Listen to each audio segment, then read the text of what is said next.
The Black Picasso cleaning up the sport of boxing, speaking facts over the gossip. Haters all up in the comments. I ain't here to be liked, but smash that like and noti button. We don't sugarcoat nothing, just healthy boxing discussions. Thriller, painting these pictures oh so vivid. Applying Duke Coach K, that straight full court pressure. Only God could judge me, so tell these chumps ducking smoke. Remember one thing that the boxing guys don't like: ugly. Shut out Big Fish and everybody that joins the panel. For all my new supporters, sub to the channel. Like Floyd say, it's easy work. That bait jab with that left hook send them straight to sleep. Experts, we the experts. We never sugarcoat. Tune in to Black Picasso. Sit back, enjoy the show. Enjoy the show.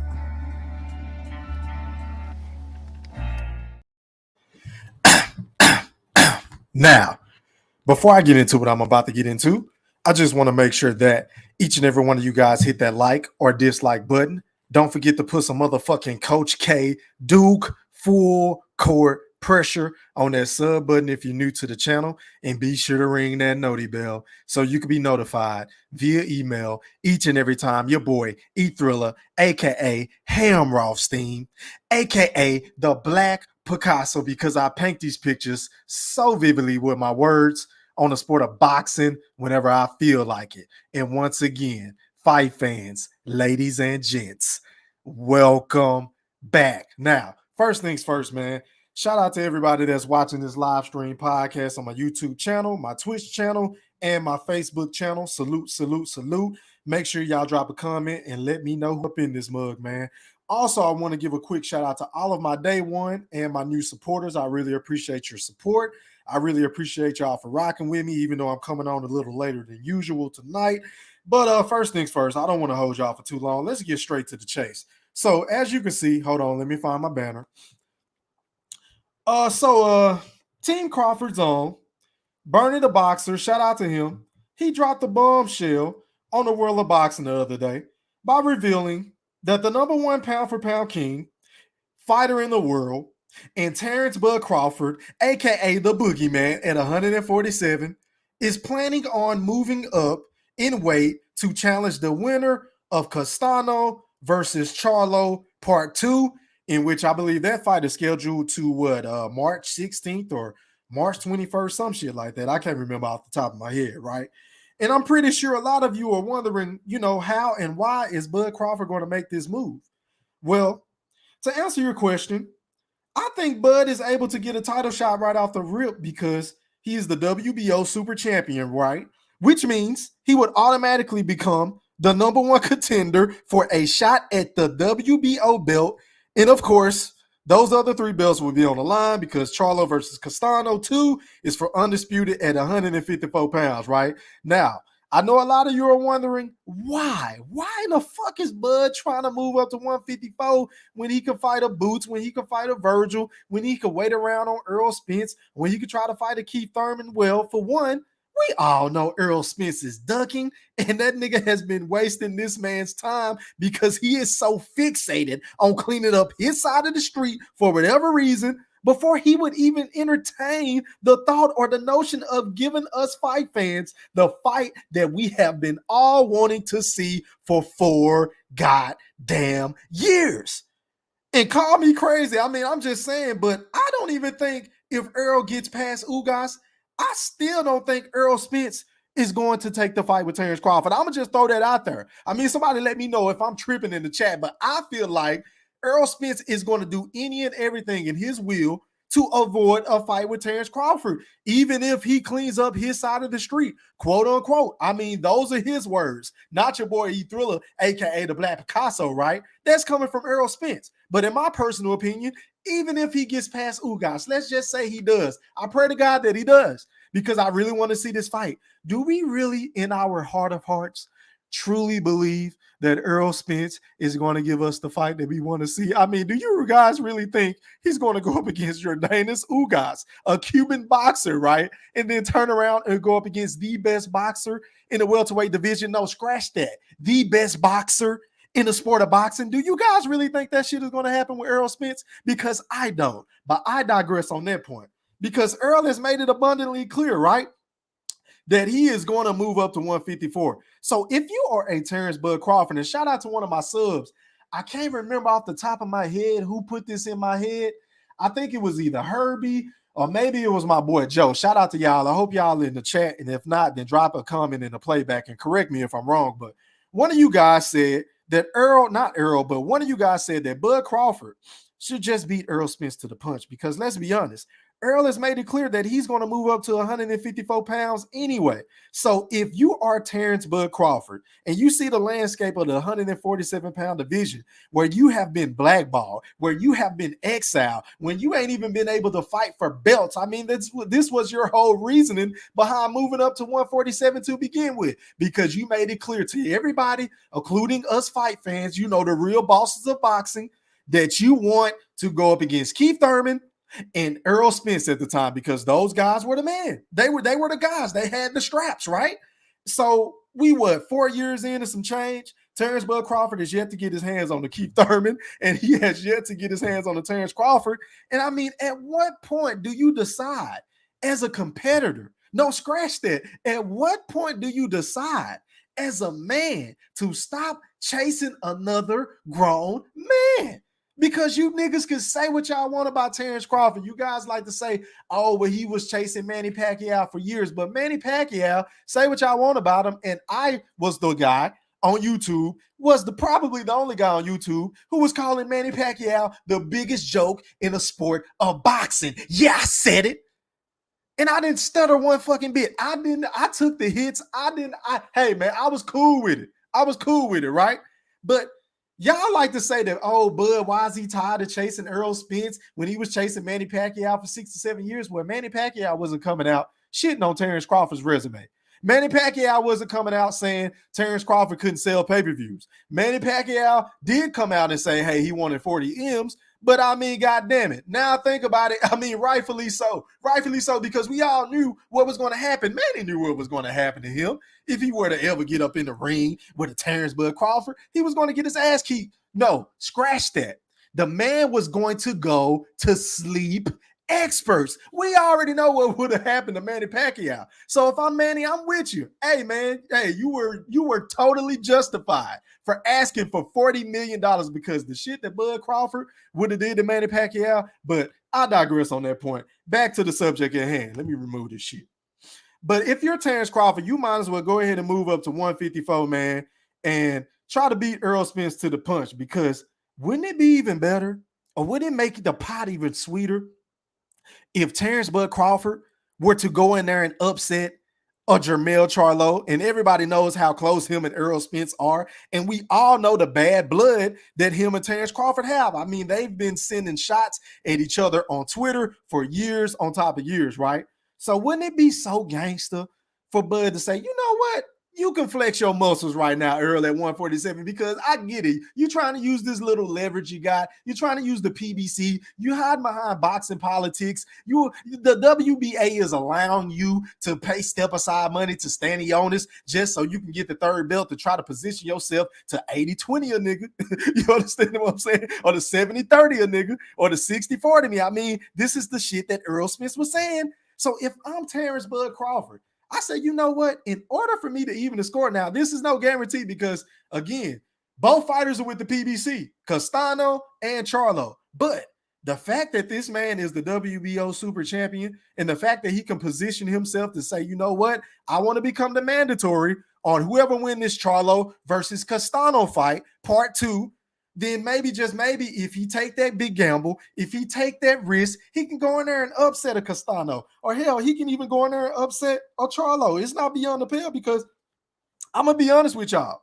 I got Terence Bud Crawford boxing Charlo head off. I'm talking about he going to give this man looks and angles. He going to be moving around the ring. It's going to be very Victor Postal-ish. You understand what I'm saying? It's going to be similar to that, how Bud didn't stand in one spot. He was giving them angles. He was frustrating them. He was switching from orthodox to southpaw, back from southpaw to orthodox. I mean, he was hitting them with uppercuts, check right hooks, left straights. He hit the nigga with everything in the kitchen sink. He didn't stop him, but it was pretty much a unanimous decision, and it was a fucking brilliant performance by Terence Bud Crawford. And I see this man doing the same thing to Charlo. Now, granted, we all know that Charlo has a lot of power. We all know Charlo is a dog. He is a fucking dog. But you know what? One of my subs posted this on my channel earlier today, and it took me back because I do not remember this shit happening. I'm usually up on my shit when it comes to doing my research, but I'm going to play a little clip now. I'm not sure if y'all are on my community tab, and make sure y'all smash that like button. Please hit that like button. Please, please, please. I got 34 people in here with 30 likes. Can y'all please hit the like button? Please, pretty please, with sugar on top. But back to what I was saying. Now, one of my subs posted this on my channel, right? And it was about Jermell Charlo talking about Terence Bud Crawford. Now, again, I've already mentioned that these dudes been taking shots at one another. I've already mentioned that these dudes have some sort of bad blood, some sort of animosity, some sort of level of disdain for one another, right? So let me play this clip and let you guys hear whenever a reporter asks Jermell Charlo, who normally doesn't duck any smoke, about Terence Bud Crawford. DJ, roll that clip. Transition over to my division, but that's why I'll show y'all Saturday night why it's kind of like, okay, you got to second guess that decision.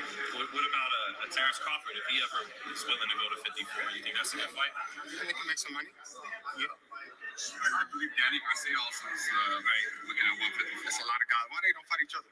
Leave me the hell alone. Let them fight each other. But they want the champ, you know that. right, of course. But they got to work their way up to the champion. Go come prove. I can't see you until you prove it. Right? I've been proving it. Now, I've been one that's been on record of saying Jermell Charlo deserves all of the fucking credit that Errol Spence gets, because to me, Charlo is a dog. And I don't like nothing about the Charlos, but I do respect Jermell Charlo, because even when he lost to a Tony Harrison, he wanted to run it right back. Of course, he couldn't get it right back, so he knocked somebody else out in between that second fight. And whenever he was in that second fight, I had him losing on the scorecards, me personally, but for whatever reason, the judges had him up. I don't know how or why, but it is what it is, right? But to stick to the point, Jermell Charlo ended up sending Tony Harrison to sleep expert. So he got his lick back after losing. So we all know Jermell Charlo don't normally duck any goddamn smoke. But did y'all hear what he said about Terence Bud Crawford and Danny Garcia? Now, I get the Danny Garcia. Danny Garcia ain't shit. He shouldn't be able to move up to get no goddamn title shot at 154 pounds, right? Because he was a goddamn doormat at 147. I mean, everybody just stepped on Danny Garcia like he wasn't a threat, which is why I don't understand why everybody want to give Errol Spence all this goddamn credit for beating Keith Thurman and goddamn me, Sean Porter's hand-me-downs, because Danny Garcia was the weakest at 147. I'ma just keep it a buck. He was definitely the weakest. But notice how Jermell Charlo said that Terence Crawford had to prove himself before he can even go up against him. Now, doesn't that shit sound very familiar? I mean, why does Terence Crawford, a guy who has been undisputed at 140, unified at 135, multiple lineal time champion, fighter of the year by ESPN, you understand what I'm saying? Pound for pound, number 1, 2, or 3 for how many years? Why does this man have to continue to prove himself just to get a goddamn title shot? I will wait. I will fucking wait, because that ain't the same energy that a Jermell Charlo be having when he talking shit to Bud on Twitter. And I don't know if y'all remember this or not, but let me see if I got this picture. Hold on, let me upload this picture for y'all real quick. But matter of fact, hold on, let me see if I can find it, because Bud is taking shots at this man a lot of times. He said this was the last tweet he had at Twin Charlo, and this was on July 18th, 2021 via Twitter at 5:02 p.m. from Terence Bud Crawford, right? He said, and I quote, "I've been gone for a minute, but at Twin Charlo, last night is the reason you not on the pound for pound list, sir. Gotta do better," end quote. Now, that was in response to, Jermell Charlo taking shots at Terence Bud Crawford, criticizing him for being number 1, talking about his resume. The same bullshit ass talking points that a lot of these dumbass Errol Spence and these Earl sexual fans run around here saying on YouTube and all these goddamn fanboy channels that hate on Terence Bud Crawford just because they can't get no goddamn interviews with the champ, right? So I think Charlo was saying that shit, right? So this was Bud's response after, the Charlo versus Castano fight. And in my personal opinion, watching that fight multiple times, I feel like Castano won. So it's not a foregone conclusion that an Earl, not an Errol Spence, but a Jermell Charlo is just going to walk up in here in March and go in here and beat Castano, because I got Castano winning this rematch, y'all. I really do, because Charlo showed me that he don't know how to get off the ropes. He don't know how to fight off his back foot. He loads up on all his shots doing the old Frankenstein shit. Shout out to my big bro, Mosquito Spray. He always say he fight like a goddamn caveman, just like Deontay Wilder. Shout out to Mosquito Spray, right? And I just don't think he has enough tenacity. No, scratch that. I don't think he has enough dog to keep a Brian Castano off of him. And we all know Brian Castano, based off of his last fight, because I'm going to be honest, I knew nothing about this man until he went up in there and proved me wrong against Jermell. And I picked Jermell heading into that fight. And once again, I don't like the Charlos at all, but I got to call a spade a spade. I'm going to tell the truth on my channel. If y'all want to go back and fact check your boy E-Thriller, I picked Jermell to win that fight, but I was pleasantly surprised by Brian Castano. And I'm not even shocked or surprised by the stories that I hear about him upsetting Errol Spence in the amateurs. He beat him, what, how many times? 1 or twice? I mean, I really don't keep up with the amateur shit, but that's a lot of shit that I heard from other people. Hold on, y'all. Let me get some water. But yeah, Brian Castano, man, is the dog. So who's to say if Bud were to move up to 154 that he's going to go up against Charlo? Now, I do think it'll be a lot sweeter for him to go up against a Jermell Charlo, but it's no foregone conclusion, like I just said, that he's going to be able to win this fight against Castano. I'm going to just throw it out there. But what I love to see, Bud versus Charlo, absolutely in my Floyd Money Mayweather voice.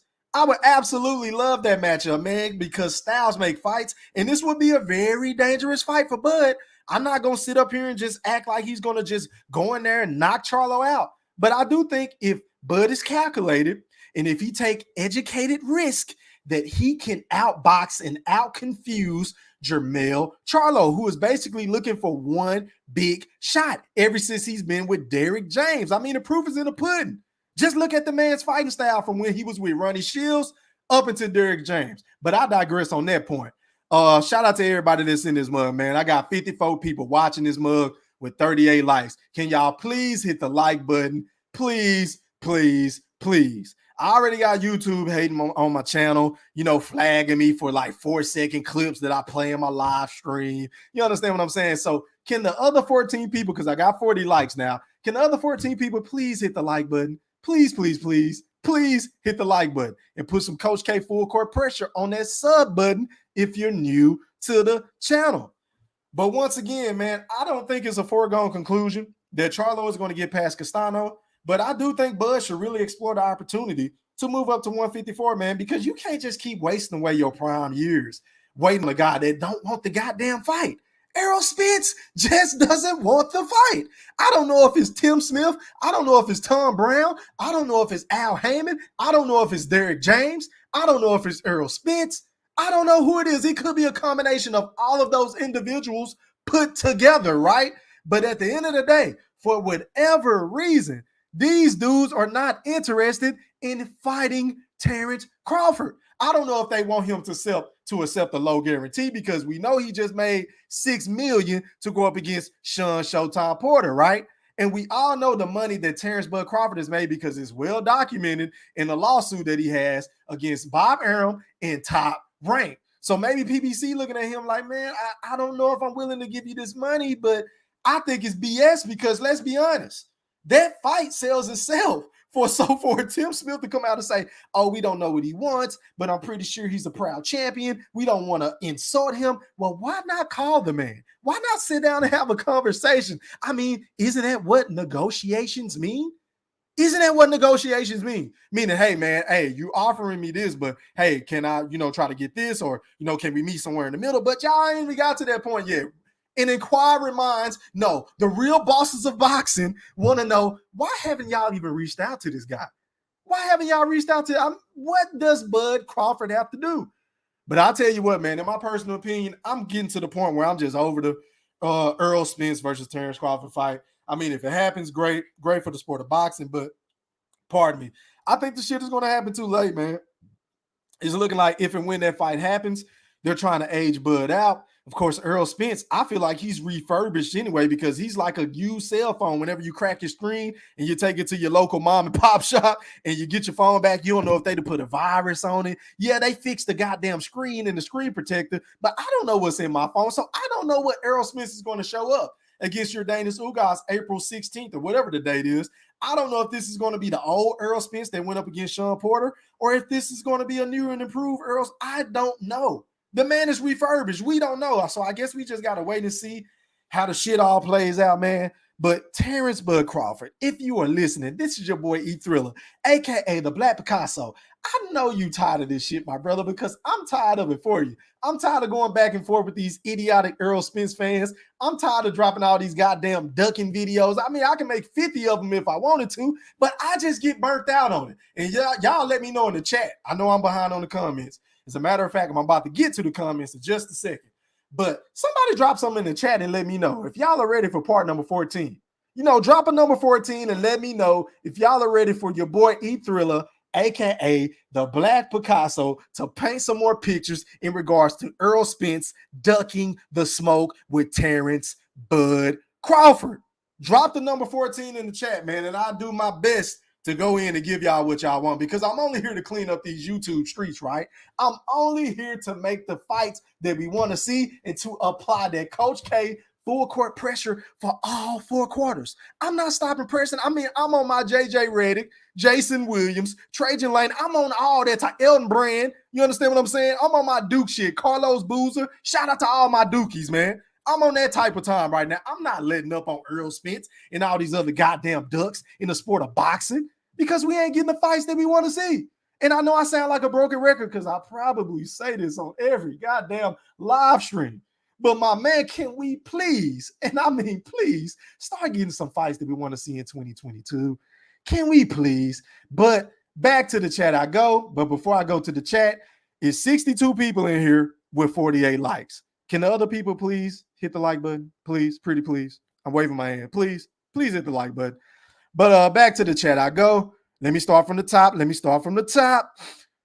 me see. Shout out to Cooking with CER Senior 00. He says, salute everyone. Hit that like button. I appreciate you for tapping in. Salute. Shout out to my boy Mako. I see you. He said E Thriller and my man B Mac. What's good? If Bud do move up, I think they still is going to blackball him. Man, Bud is on another level than all of them. Hey, man, I really hate to hear that, my brother. And shout out to Mexico, man. I know you said you was in the hospital. I'm glad you're doing well and fine, my brother. I appreciate you for pulling up on this late night to check out your boy, the Black Picasso, man. I hope you're feeling better, man. But yeah, to piggyback on your point, I wouldn't be surprised, man. But I think the feather in Terence Crawford's cap is the fact that he's the WBO super champion, and he can kind of flex his muscle, man, and see what happens at 154 because they got to give him a title shot. They got to give him something, right? Salute to you. Shout out to my big bro, man, B-Mac, a.k.a. The Undertaker, man. I see you. As a matter of fact, you know I'm going to drop the link for you, bro. You know I'm going to drop the link. He said, what it do, Mexico? Hope you're on the mend, my brother. Salute to Mexico, man. B-Mac said, blessings to everyone in the chat. Yes, sir. Hit that like button and subscribe to my brother E Thriller, a.k.a. the Black Picasso. I appreciate that, B-Mac. Shout out to my dog, and new. He said, Jamel Charlo ducking too. Ain't that what it sound like? I mean, do I need to play this clip again? Let me play this clip again for those of you who may just be stumbling upon the show because I've been hearing all these rumors about, hold on, y'all, let me pause this. I've been hearing all these rumors on these certain YouTube channels that's saying, oh, Jamel will give Bud 50-50. Jamel is going to do this. He's going to do X, Y, and Z. Well, listen to this. Listen to this. This is before the Castano fight. Listen to this, y'all. That's why I'll show y'all Saturday night why it's kind of like, okay, you got to second guess that decision. What about Terence Crawford if he ever is willing to go to 54? You think that's a good fight? Yeah, we can make some money. Yeah. I believe Danny Garcia also is looking at 150. That's a lot of guys. Why they don't fight each other? Leave me the hell alone. Let them fight each other. Well, they want the champ. You know that. Right, of course. But they got to work their way up to the champion. Go come prove. I can't see you until you prove it. Right? I've been proving it. Why the hell won't they leave me alone and fight each other? Did y'all hear that shit? I mean, doesn't that sound like the same talking points that the Keith Thurman and the Earl Smith was using at PBC.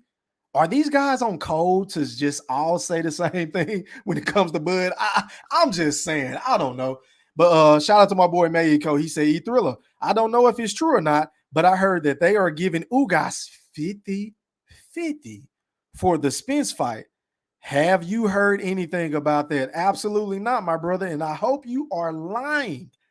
I hope you are lying. I know good and goddamn well Urdanus Ugas, who ain't did nothing on pay-per-view, ain't sold as many pay-per-views as a Terence Bud Crawford, is going to be able to finagle his way to get a 50-50 split with Earl Spence, who has 2 belts to his 1, who with the same Earl Spence that has bigger pay-per-view numbers than Urdanus Ugas, the same Earl Spence that told Terence Crawford he ain't a draw, he got to take a back seat. I'm the big dog at the welterweight division. He got to take the 60-40, 70-30, 80-20, or whatever we decide to give him. Whenever he drove down to San Antonio to that Canelo Alvarez fight, after saying, hey, I don't know why Terence Crawford had my fight at the Danny Garcia fight. I'm worried about my horses, my farm, my cows, my pigs, my chickens. I mean, this is the type of stuff that Earl Smith was saying.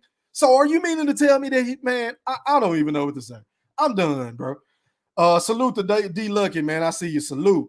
Shout out to my boy Wayne. I see you, boy. Appreciate you for pulling up. Shout out to my boy David John. I see he said, salute my guy, E-Thriller, the rest of the family. Yes, sir. Was popping. Was popping to my boy Sam F. Was good. How you feeling, man? Salute. Shout out to my boy Mar the Machine. I see you in the building. Salute, salute. I appreciate you for pulling up, my guy. And for posting my shit in your Facebook group, bro. I really appreciate that. Salute. Shout out to my dog Bo. I see you. I see you. I see you. Shout out to my boy Baby Juju, man. I see you in this mug. I see you. I see you. Baby Juju says salute, bro. Salute the chat. Yeah, man. Make sure y'all hit that like button, man. Hit that like button for your boy E-Thriller. I got 62 people up in here with 51 likes. I mean, even if you don't like what I'm saying, I'm going to drop the link in the chat. If you want to come on and rock, hey, man, I'm going to give you the floor. But hit that like button. I see you, T-Town, man. What's popping? He said, Black Picasso. I see you, my boy. Keep telling the truth. If Spence gets the WBA belt, he ducking Bud like Neo in the Matrix. Yeah, man, I wouldn't be surprised, man. I wouldn't be surprised, man. Like I said earlier, man, in my open soliloquy, I don't think Earl is going to fight Bud right after the Ugas fight. I don't. I hope I'm wrong. I pray to God that I'm wrong. I pray Earl holds true to his words about cleaning up his side and then he going to fight Bud last. I hope he holds true to that. But I just think personally, Earl Smith is full of shit. That's just my personal opinion. But salute to T-Town, man. True Gritter 402 says, salute E-Thriller. You came in here bussing tonight. Salute. I appreciate that. Shout out to my boys in Nebraska, man. Salute, salute, salute. Shout out to Zach. He said he knows Charlo has no ring IQ. That's a good point. That's a very good point. And I think he could exploit that in multifaceted ways. I really do. I think Bud is the man for the job against Charlo because we seen the boxing lesson that Tony Harrison put on him. Hold on, y'all. We seen what Tony Harrison did to him. He had a frustrate using the jab, and I think Bud arms is longer than Charlo's too, if I'm not mistaken. So they could play a huge factor too. I just think Bud just have to be very calculated on his attack. He can't take too many risks. You know, he might just have to jab his way to a victory, and I think he could do it. I definitely think he can do it. From switching back from orthodox to southpaw, from southpaw back to orthodox. I think he could confuse the shit out of Jermell Charlo. But I'm not counting Charlo out either. I think it'll be a hell of a fight. And it'll be so gangster if Bud were to go up there and fight either one of them dudes. Win, lose, or draw. It'll be gangster, man. It'll just show that he is the guy and he is the dog in boxing. True Gritter said Castano might get Charlo. I'm just saying, yes, sir. I said the same thing, bro. Good point. Good comment. Shout out to my boy Joe, man. I see he said makes sense to me. Yeah, man. Shout out to Sensory. He said absolutely ridiculous. What's ridiculous, bro? Joe Rogers said he's stopping Charlo. Ooh, he could very well stop Charlo. I don't know. We'll have to see. I would love to see it though. Sensory said Charlo is irrelevant. How can Charlo be irrelevant, bro, when he got 3 belts and he's possibly about to get a 4th belt? I don't understand where you're coming from, Sensory. Drop something else in the chat, bro. Explain yourself. True said Charlo loses his power if you're not standing in front of him. Good point. Good point. Sam F said, I like Jermell, but yeah, I like Crawford. Charlo's footwork is way too basic. Yeah, and he be real tight in the stance. You know, he keeps the high guard, and I think that's another opportunity for Blood to hit him in the body. I think Bud going to expose that body work on Charlo, man. I'm going to just throw that out there. Shout out to Ronnie Jones. He said, Bud stops Charlo. Wow. So y'all got him stopping him. Okay. Yeah, man, hit that like button. Please, please, please, please hit that like button. I got 65 people in this joint with 54 likes. Pardon me, 66. Please hit that like button. Please, please, please, for your boy Thriller. I'm about to drop the link in the chat in just a second. Joe said, facts, Charlo is low-key scared of Crawford. He is already the boogeyman at 154. Ain't that some shit? The smallest nigga in the room has everybody shooked. I mean, this shit is ridiculous. Is Terence Crawford really like that, y'all? I mean, I'm just asking for the chat. Is Terence Crawford really like that? Damn. Ronnie said, bro, let me find out Jermell scared of Bud too. Bud gonna be the biggest boogeyman in boxing, period. Yeah, man. If this man move up to 154, y'all, and if Charlo wins and just so happen to get past a Castano, and if he ends up ducking a Bud Crawford moving up to 160 or something like that, hey, man, Terence Crawford is probably going to go down as the most feared man in boxing history. I didn't stutter. I said Terence Crawford, if he were to move up from 147, where all of these fighters have been ducking him for 4 long years, to 154, and Jermell Charlo, a guy who never ducks any smoke, decides to move up to 160 if he beats Castano or something like that, then Terence Crawford would definitely have to go down as the most feared and avoided boxer of all time. That's a fact. Good comment, Ron. Shout out to Sam. He said, man, I know it probably won't happen, but I want Barrios to win so bad. Hey, man, anything can happen. Keith Thurman has been very inactive. We just seen what happened to Gary Russell. Now, granted, I feel like Gary Russell, I wanted to do a live stream. I'm going to do a live stream on that tomorrow. So I ain't even going to give y'all my points on that. Just be on the lookout for that tomorrow when I go live. Joe said, if Castano beats Charlo, LOL, Charlo still can get it. Yeah, man, I wouldn't be opposed to that. True Gritter said, can outbox him for sure, but Bud got to tighten up on keeping his jaw more protected. I agree. That's what I say. He has to be a little bit more calculated and a little bit more strategic with his attack. But do I think he can win from fighting on the outside? Absolutely. Absolutely. I don't think Charlo would be able to cut the ring off, because if Sean Porter couldn't cut the ring off and pin Terence Crawford on the ropes, then what makes y'all think Charlo is going to be able to do that? Because I think Sean Porter is more rough and rugged than a Jermell Charlo. Ronnie said earlier is a joke. Yeah, man, I don't understand what the guy's doing. Why don't he want to be great? I don't get it. Sam F said, it's possible Charlo could catch. Bud knows that. Yeah, that's very possible. Joe said, I think Bud keeps his defense tighter at 154 and also brings the power, no more weight draining. Good point, because it looked like Bud was filling out at 147 in his last fight against Sean Porter. He looked a hell of a lot bigger than Sean Porter, man. So, yeah, we'll have to see. That's my biggest thing, though. How would his power carry up to 154? Y'all drop something in the chat and let me know. What do y'all think Bud's power is going to be like? Do y'all think he'll still be able to stop these bigger guys at 154?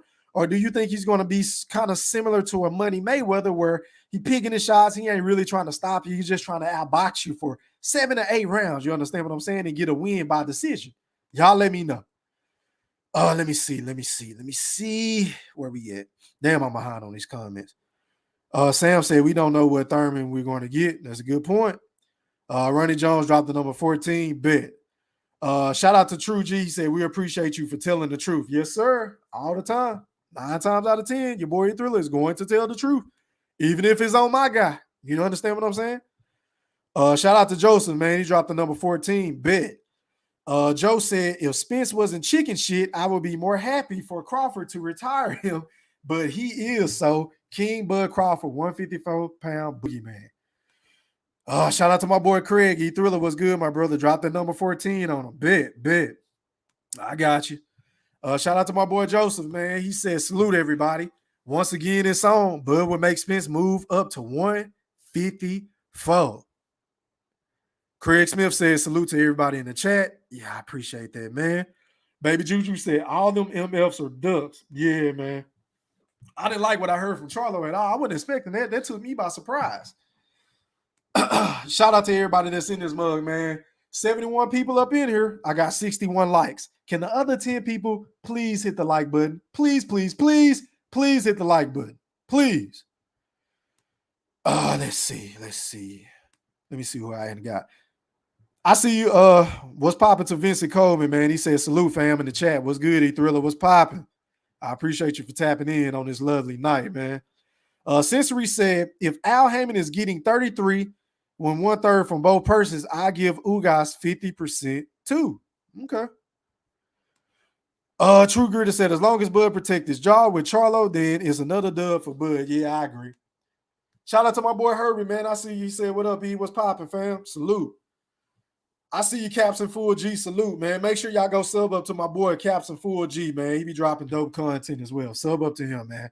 I appreciate you for tapping in, my guy. Mayco said, did you see the statement Charlo made telling Bud to leave him alone? Yes, sir. I know you told me about it earlier, and then another one of my subs sent me the video. That's the video I've been playing. Now, I don't want to show it because I don't know if y'all seen it, but on my community tab, I got hit with a copyright strike from YouTube off that Booker T clip that I played on my last. It was like a 5-second clip, bro. So I ain't trying to get hit with no more copyright strikes. So I'm not going to play no more clips or no videos or nothing like that unless they are my videos. Because YouTube be hating, bro. They do a lot of picking and choosing. But it is what it is. Shout out to Alex. He said, if Bud goes to 154, he had to vacate the WBO belt at 147. Absolutely. Yeah. Why not? Why not? Go ahead and vacate the shit. You can't get the other belts anyway. Go ahead and go up to 154. That's exactly what I'm saying. Good point, bro. Salute. Raheem said Charlo got scared energy. You think so? Yeah, that's what it sounded like to me. Herbie said, according to Kenny Porter, Bud is definitely like that. LOL. Yeah, man. That story tripped me out. Oh, shout out to my boy AntKid78, man. One of my most loyal supporters, man. He said, what up, E3? Salute, fam. I haven't been around lately, but I had to stop through the night. Viewers, like and subscribe to the new YouTube sensation, The Black Picasso. I appreciate that, my brother. I truly do. Yeah, man. Make sure y'all hit that sub button if you're new to the channel, man. And hit that like button, please. Vincent says, suppose Bud fight Charlo and at 54 and then go to 60 and challenge Andre for his belt and possibly win. What does that say about Nello? Well, I don't know what that says about Nello, but I think that's very GOAT fucking that's GOAT talk right there. If Bud were to pull that off, go up to 154 and win undisputed, and then go up to 160 and beat Andre or somebody like that, Bud is GOAted, bro. Like, you can make a legitimate argument that, I mean, of course, nobody is greater than a Muhammad Ali. But I'm talking about as far as like in this generation, in this era, he's GOAted, man. I mean, it wouldn't even be nothing else to talk about. Hold on, y'all. Let me get some water.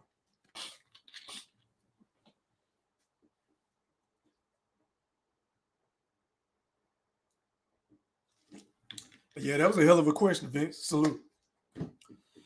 Let me see where I'm at. I'll tell you what. Let me go ahead and drop the link. Just in case somebody want to come on and rock with your boy, the Black Picasso. And as always, man, not to be rude, just to let y'all know, setting the stage, you got 30 seconds to 2 minutes tops, if it's a lot of people on the panel, to make your goddamn point. If you can't make your point between 30 seconds and 2 minutes, I'm going to the next caller. Just FYI. Rakeem said, how does a champ say no to another champ who wants to fight? Scary ducks. Good point. I don't get it. Shout out to 5 Central, man. I hope Thurman wins, but yeah, Crawford a problem in this sport. LOL. Rakeem said, got the big bag on Bud. 10 G's. Already. Smart man. Shout out to Cavioso Campbell. I'm not sure if I'm saying your name right. It's my first time seeing you up in the chat. Salute to you. He said, what up, E-Thriller? What's popping, my fam? Salute. Make sure you hit that like button too, man. Salute. Let me see. Rakeem said, got the big bag on Bud. Okay. I think I already read it. Or you just posted it again. This poet. Oh, okay. Shout out to Poetic, man. I see you switched up your name on me, huh? Joanne said, Bud gets hit more when he's trying to knock you out. If he boxes, he's extremely hard to hit. Flush. All right, shout out to Michael McCoy live on the chat with the Black Picasso. Holler at me, fam. What's up, bro? How you? I'm all right, man. How you doing, man? Go ahead. I'm making it. I I fucks with you, man. Your channel was excellent. Thank you, sir. I really appreciate that. Go ahead and make your point, man. I disagree with Bud moving up to 54 stuff Okay, because I break it see it down. as being a lapse in logic. Okay, go ahead, break it down. Well, his credibility is with his WBO belt at 147. He got 3 outstanding belts. Mhm. It would be foolish for him to drop that credibility Mhm. to move up to 154 for a possible fight that we know not going to happen. So you don't think a fight at 154 happened? No, Why not? Break it down. because those fighters belong to the PBC, and PBC is the problem. That's why he can't get a fight. So you're basically saying Bud is screwed either way, whether he stay at 147 or at one or go up to 154. Is that what you're telling the No, black he's council? not screwed. He should chase Earl Spence to the grave. But Hold Earl on don't to that want to fight. W. Earl don't want to fight. Chase him to the grave. Hold on to your belt. Hold on to your belt. Yes, sir. And force Blood to either fight or vacate the 3. Move on up.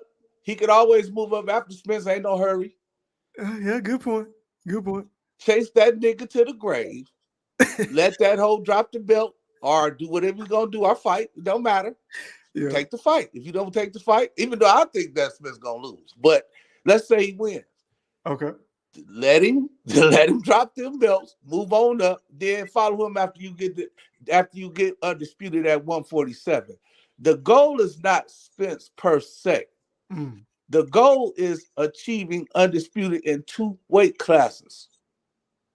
But can That's he the not goal. do that at 154 if he were to move up to face the winner between Castano and Charlo? Theoretically, that's true. However, yes, sir. he won't be able to get the fights at 154. Charlo just told you he's not going to give him the fight.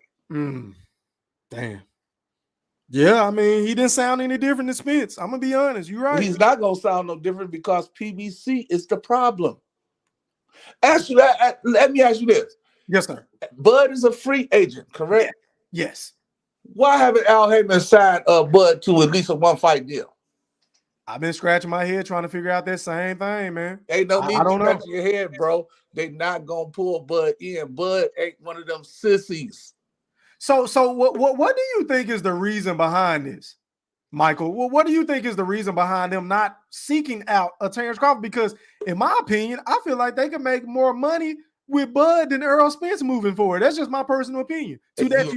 You're right. But the real ridiculousness of the situation is that they haven't already made the Spence Crawford fight. That's the biggest fight in boxing today. That's $100 million fight. Facts. So they're not making it though. So we know it ain't about money. Okay. Right? This is big. See, it's bigger than PBC, it's bigger than Top Rank, it's bigger than Bud, it's bigger than Spence. This is boxing. This is the agenda of the people that run boxing, the real people that run boxing. Okay. They don't want to see no dark-skinned black dude like Bud sitting at the top. They don't want a repeat of Floyd. Okay, so let me ask you one last question before I get to the next caller, bro. Go. If you're telling me that he shouldn't move up to 154, let's just say Earl gets past Ugas and Earl decides to fight a Keith Thurman. Who do you want Bud to fight next then? Fight whoever till you get a chance to get them belts. Listen, man, you're on the Black Picasso channel now. I need you to be specific, Michael. Who do you, let's say they do this fantasy, bro. Let's say they do this fantasy nonsense by trying to push Boots up. Okay. Take Boots on out of there. Okay. I'm not opposed to that. I'm not opposed to that at all. Whoever they put up there, even though Boots ain't got no business even being mentioned in the same conversation as Bud Crawford, he should be fighting people like Stanionis and all them. Yeah, and Butav. I like Butav. Exactly. That's who he should be fighting. I think that'll be a hell of a fight. But they keep talking this fantasy nonsense. So soon, let them push him on up there and take $1 million and put him out of his misery. Fuck his record up. Okay, I tell you what, my brother, I appreciate you for tapping in, man. I got to get to these other callers, bro. Salute. My man, take care. Make sure you hit that like button, bro. Salute. I already did. Thank you, fam. Appreciate it. All right, we are going to go out to Rebel Life and then B-Mac. You're live on the chat with the Black Picasso. Holla at me, fam. Good, homeboy. What's good, man? What's popping, Rebel Life? Go ahead, break it down for me, fam. Hey, I kind of like want to piggyback on what the last dude said. He's saying that he should chase Errol to the grave, and then, I guess to try to force Errol, if Errol don't want to fight, like to drop the belts, and then fight for the belts. But that don't make sense because it'll take even longer for Bud to become undisputed, because if Errol dropped them 3 belts, then Bud got to fight. It depends on how that works, because, you know, it's not like one person going to grab all 3 of the belts again. Like, wouldn't Bud have to jump around and fight other people for the belts? So, yes, sir. That's too much for Bud, man. I think Bud should just go up to 154, like I had said was going to happen. They was going to end up trying to push Bud out the door. So it seemed like to me. And I think he should fight Charlo. I think he beats Charlo. Charlo. And I know Bud boxes better than Tony Harrison. So I think that's easy for I think it's gonna be easy work for Bud, man. Okay. Okay, Rebel. I appreciate you tapping in, my guy. Appreciate you for tapping in, my guy. Salute. Absolutely. Know that. Let me go out to my boy B-Mac. You're live on the chat with the Black Picasso. Holla at me, fam. Thriller, what it do, baby? What's popping, man? How you feeling? Ain't nothing. How you feel today? I feel okay, man. I feel okay. I'm a little tired, but how you feeling? Man, I'm hanging in there myself, man. Shout out to Rebel Life, man. You know what I'm saying? My brother, man. Y'all subscribing to the Rebel Life, man. Boxing, man. Really good dude, knowledgeable dude, man. You know what I'm saying? Real quick, shout out to the chat, man. You know, what's up, chat, man? Everybody salute. What it do? This the thing, man. I got a couple of things real quick. Yes, sir. Go ahead. This is the thing. Okay. Now, Terence Crawford's in a fucked up situation.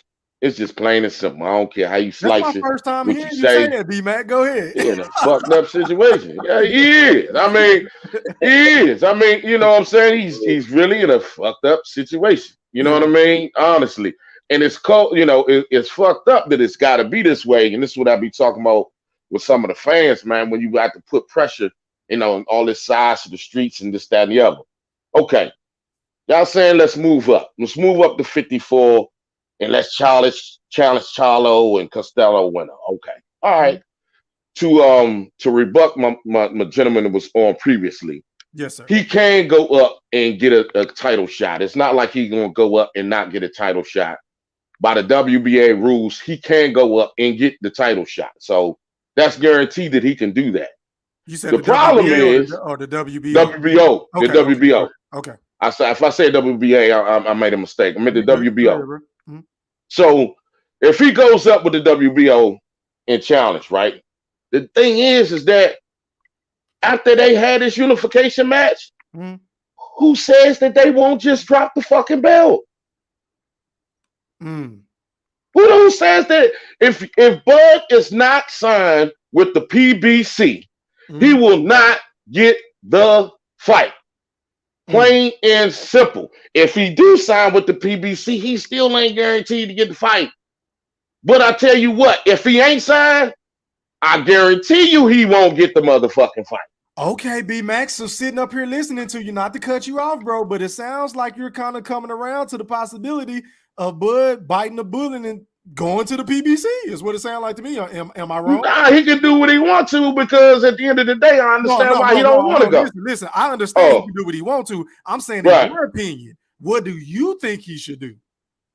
Man, I can't even, to be honest, I can't give him that advice, because I know how he feels as a man. As a man, y'all done shitted on me, tell me this, that, and the other. Tim Smith come out there and say, you know, I'm not marketable. You ain't got no money to pay. Y'all, you know, them as a company is talk shit. Them employees talk shit. Yeah. You know, so at the end of the day, I don't want to fuck with y'all. No way. So to have that fight, that's why he hasn't went and signed anyway. Because to have that fight, he like, look, I want to do this shit on my own. Fuck Bob Earn. Fuck, you know, signing with y'all. I'm gonna be on my own. Let's do it like this. Let me move up. This is what he's talking about. I'm gonna move up and go ahead and do that. But the only problem is that after they had a unification, I mean, you've seen this shit countless of times. Motherfucker had unification, drop the belt. Boxing history. Unification, they dropped the belt. Okay? You can come up all bud, he can come up all he want. And then he can drop the belt. He can fight for the vacant belt against whomever it is, win the belt. He'd be the WBO 154-pound champion. And then what? He'd be in the same boat. Just with one more accolade because it'll be he'll be another. Yeah, I get what you right. Right. Here, the best thing about it is that he'll add another division to his championship resume. You know what I'm saying? But he's fucked. The PBC is playing this hardball with everybody and trying to monopolize the sport. And people got to understand and see this shit. This is how they're going to operate. They're not going to work with Bud. It ain't got shit to do with Bud being a dark-skinned dude. It ain't got shit to do with none of this shit. At the end of the day, if you're not a part of them, because shit, Keith Thurman is a fucking red bone. Okay, so that motherfucker was getting plenty of fights and championship fights, and he was the man until he got hurt. So that ain't had shit to do with nothing. At the end of the day, if you're not a part of them and their side, you're not gonna get that fight unless you motherfucking Canelo Alvarez, Oscar De La Hoya, Floyd Mayweather. If you got big money already coming in, you that kind of draw, sure. Bud is too much. He's too dangerous. That's why Charlo's talking this way. Charlo's talking that way. You got to earn it because he's too dangerous. That shocked me coming from him. Too dangerous. I don't like the Charlos, but that shocked me. Yeah, well, see, it shocked you. It's not so much that it's Jamel or Jamal, whichever one of them it is. It's not so much of that. It's that he's not on the PBC. He's not a part of PBC. That's why he talk about Andre like that. Man, fuck that nigga. I ain't gonna, man, fuck him, man. He from New England or whatever the fuck, whatever, all that bullshit. Yeah. Unless you a part of the PBC, you ain't gonna get shit over there, man. That's how it is, E. That's the way I see it. So Bud's fucked up. No matter what. He fucked up. So I roll with him. However he want to rock, I'm rocking with him. I don't care how he want to do it. I'm rocking with Bud. Because they blackballing him no matter which way he go. I'm a rock with Bud. I don't care who he fight. Whatever he try to do, I'm rocking with him. Because they shutting him out anyway. So I digress. That's my take on that. Okay. Appreciate that, B-Mac. Shout out to my boy Caps and Full G for that $5 super chat. He said Bud can go to PBC. It's how Bud go to the PBC. No deal with the PBC unless 2-fight deal with Earl. If not, no strap. Season for Spence. Good point, bro. I appreciate that $5 super chat, man. Let me go out to General Big Fish. You're live on the chat with the Black Picasso. Holla at me, fam. Hey, Thriller, what's up, baby? What's popping, man? How you feeling, big bro? I'm doing good, man. I feel good. B-Mac, what's up, man? Big Fish, what it do? Man, what it do, baby? Man, it's great to hear you, man. Always great to hear my brother. What's up with you? Nothing, man. I'm just enjoying the show, man. It's really one thing that I want to touch on, and this what I think everybody is kind of missing. The guy named Michael that called earlier, Thriller, he said that this fight is worth $100 million. He did. I don't know where people are getting this from, man. That fight is not worth that much money. Yes, it is the biggest fight to be made, but they're not making a boatload of money off that fight. If it was, it would have already been made by now. So that's why I think one of the biggest problems and the biggest misconception from the fans is that it's a 50, 60, 70, 80 million dollar value fight, and it's not that yet. Yeah. So I think that's a part of the holdup. That's the reason why. One of the reasons why it's not getting made, because there's not enough money for our hands involved. So that's what I wanted to touch light on, really. You know what, General Big Fish? This is a rare occasion, but I just agree with everything you just said, my brother. Oh yeah, it's definitely not $100 million fight. Yeah, you're right. I don't think this fight is a $100 million fight. I don't, especially during a pandemic and what's going on in the world. No, I don't think so. So you're right.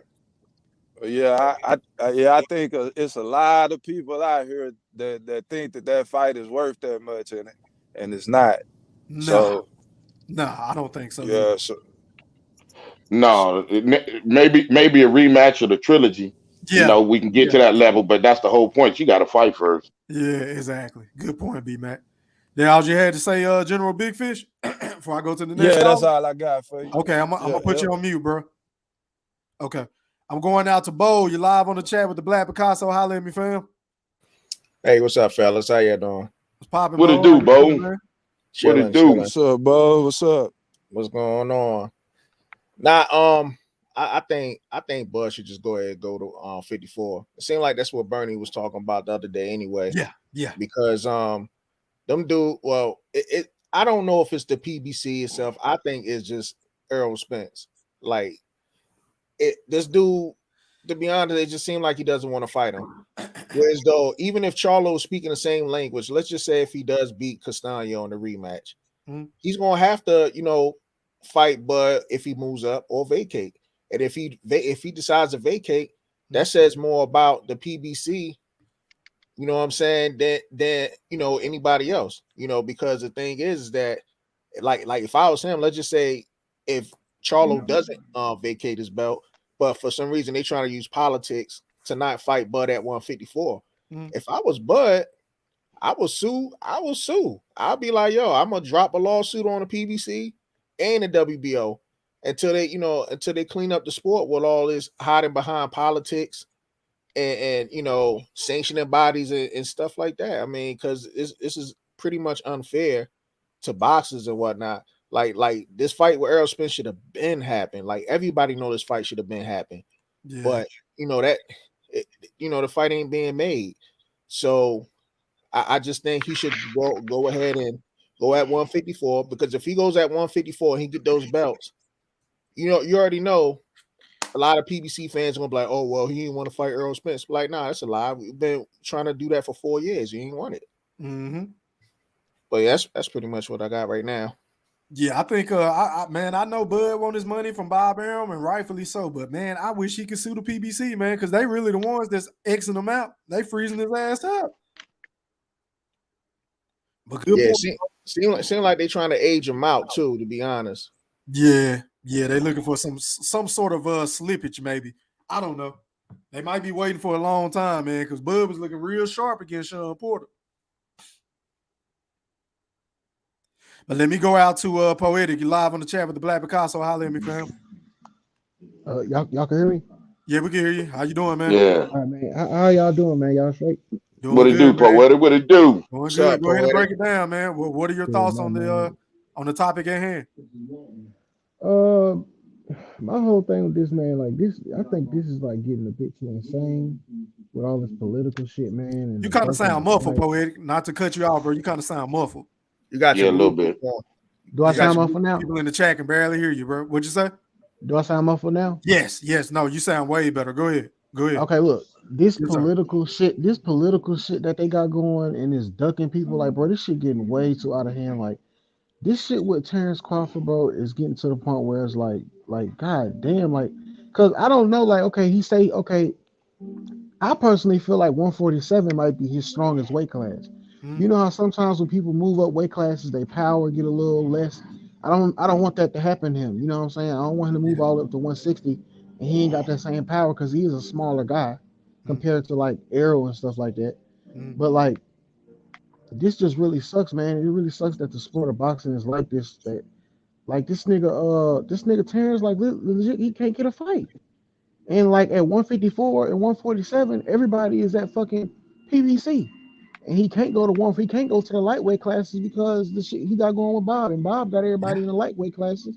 Yeah. So I mean, this shit lame, bro. I mean, his best option is to get a contract in writing saying I have to fight Errol Spence, no belt or with the belts. Yeah. Or probably go to the zone. But then if you go to the zone, sometimes Eddie Hearn be acting like he don't give a fuck about nobody. Eddie Hearn said he ain't got nothing for him, bro. Man, Eddie Hearn, you know what I'm saying though? Eddie Hearn, who he gonna fight? He ain't got nobody to fight at the zone. That's what I'm saying though. Eddie Hearn, he don't be giving a fuck about nobody but Canelo and fucking AJ. That's it. If it ain't them, I really don't care. So, but that's yeah, he don't have nobody. Go ahead. I'm sorry, go ahead. I'm pretty much done. I just want to point out, it's really ridiculous, bro. Like like this shit is ridiculous. They're not even trying to really Hey, hide it no more, bro. I Like it's totally agree, crazy. man. Totally agree. hey, he Go did ahead, Big Fish, like before I I've go to been the next caller, like bro. Go ahead. like I've been saying for months and years. He's doing it to himself. Yeah, y'all You need gonna to have to. stop that, Big Fish. You Nah, gotta y'all stop that, gotta Big want. Fish. No, no. I don't. That's I the need Y'all problem, gotta Big point the Fish. finger in the That's the right problem direction. right there, Big Fish. That's Ah, the problem, Big Fish. he, You're being a fan of if, the promotional company and not a fan of no, no, boxing. I'm not. No, I'm not. Yes, you are. If it was just one or two bodies that's messing them over, I would say, yeah, that is them too. But it's everybody. It's everybody. Anybody you can think of, they telling you what time it is. Yeah, You and you think saying you're doing it to himself, and then you say yeah. everybody's doing it, then that's a contradiction. And that's No, you got to no, be a fan no, of boxing, or you no, got to be a fan, no, or no. not. You being a fan of the promotional companies. He's Nah, not doing it to himself, no, Big Fish. your man, your man is No. worried about money. He's more concerned about money. He's not caring about what the fight fans think. All of that. How is he more concerned about money when he wants to fight? Because man, he want to If fight anybody with worried about money, it's Earl Spence with the he splits and all the rest of it. he That's want who's the worried money. about money. He want the money and the fights. He can't get both. He got to pick So one. so so you've been on this chat for about 2 months talking about how Earl Spence need to make sure he financially secure, get the most money he can. He's doing this to get paid. He want the right splits. But now you're gonna say it's Terence Crawford is the one that's worried about money. You can't have it both ways, Big Nah, Fish. I didn't say Come nothing on about now. hey, Mr. B Mac. I never said nothing about Earl Spence's financial security. I don't Yes, you care about did. Yeah, that. Nah, we got receipts now. I don't like you spending it. What I mean I'm by that, not like spending it.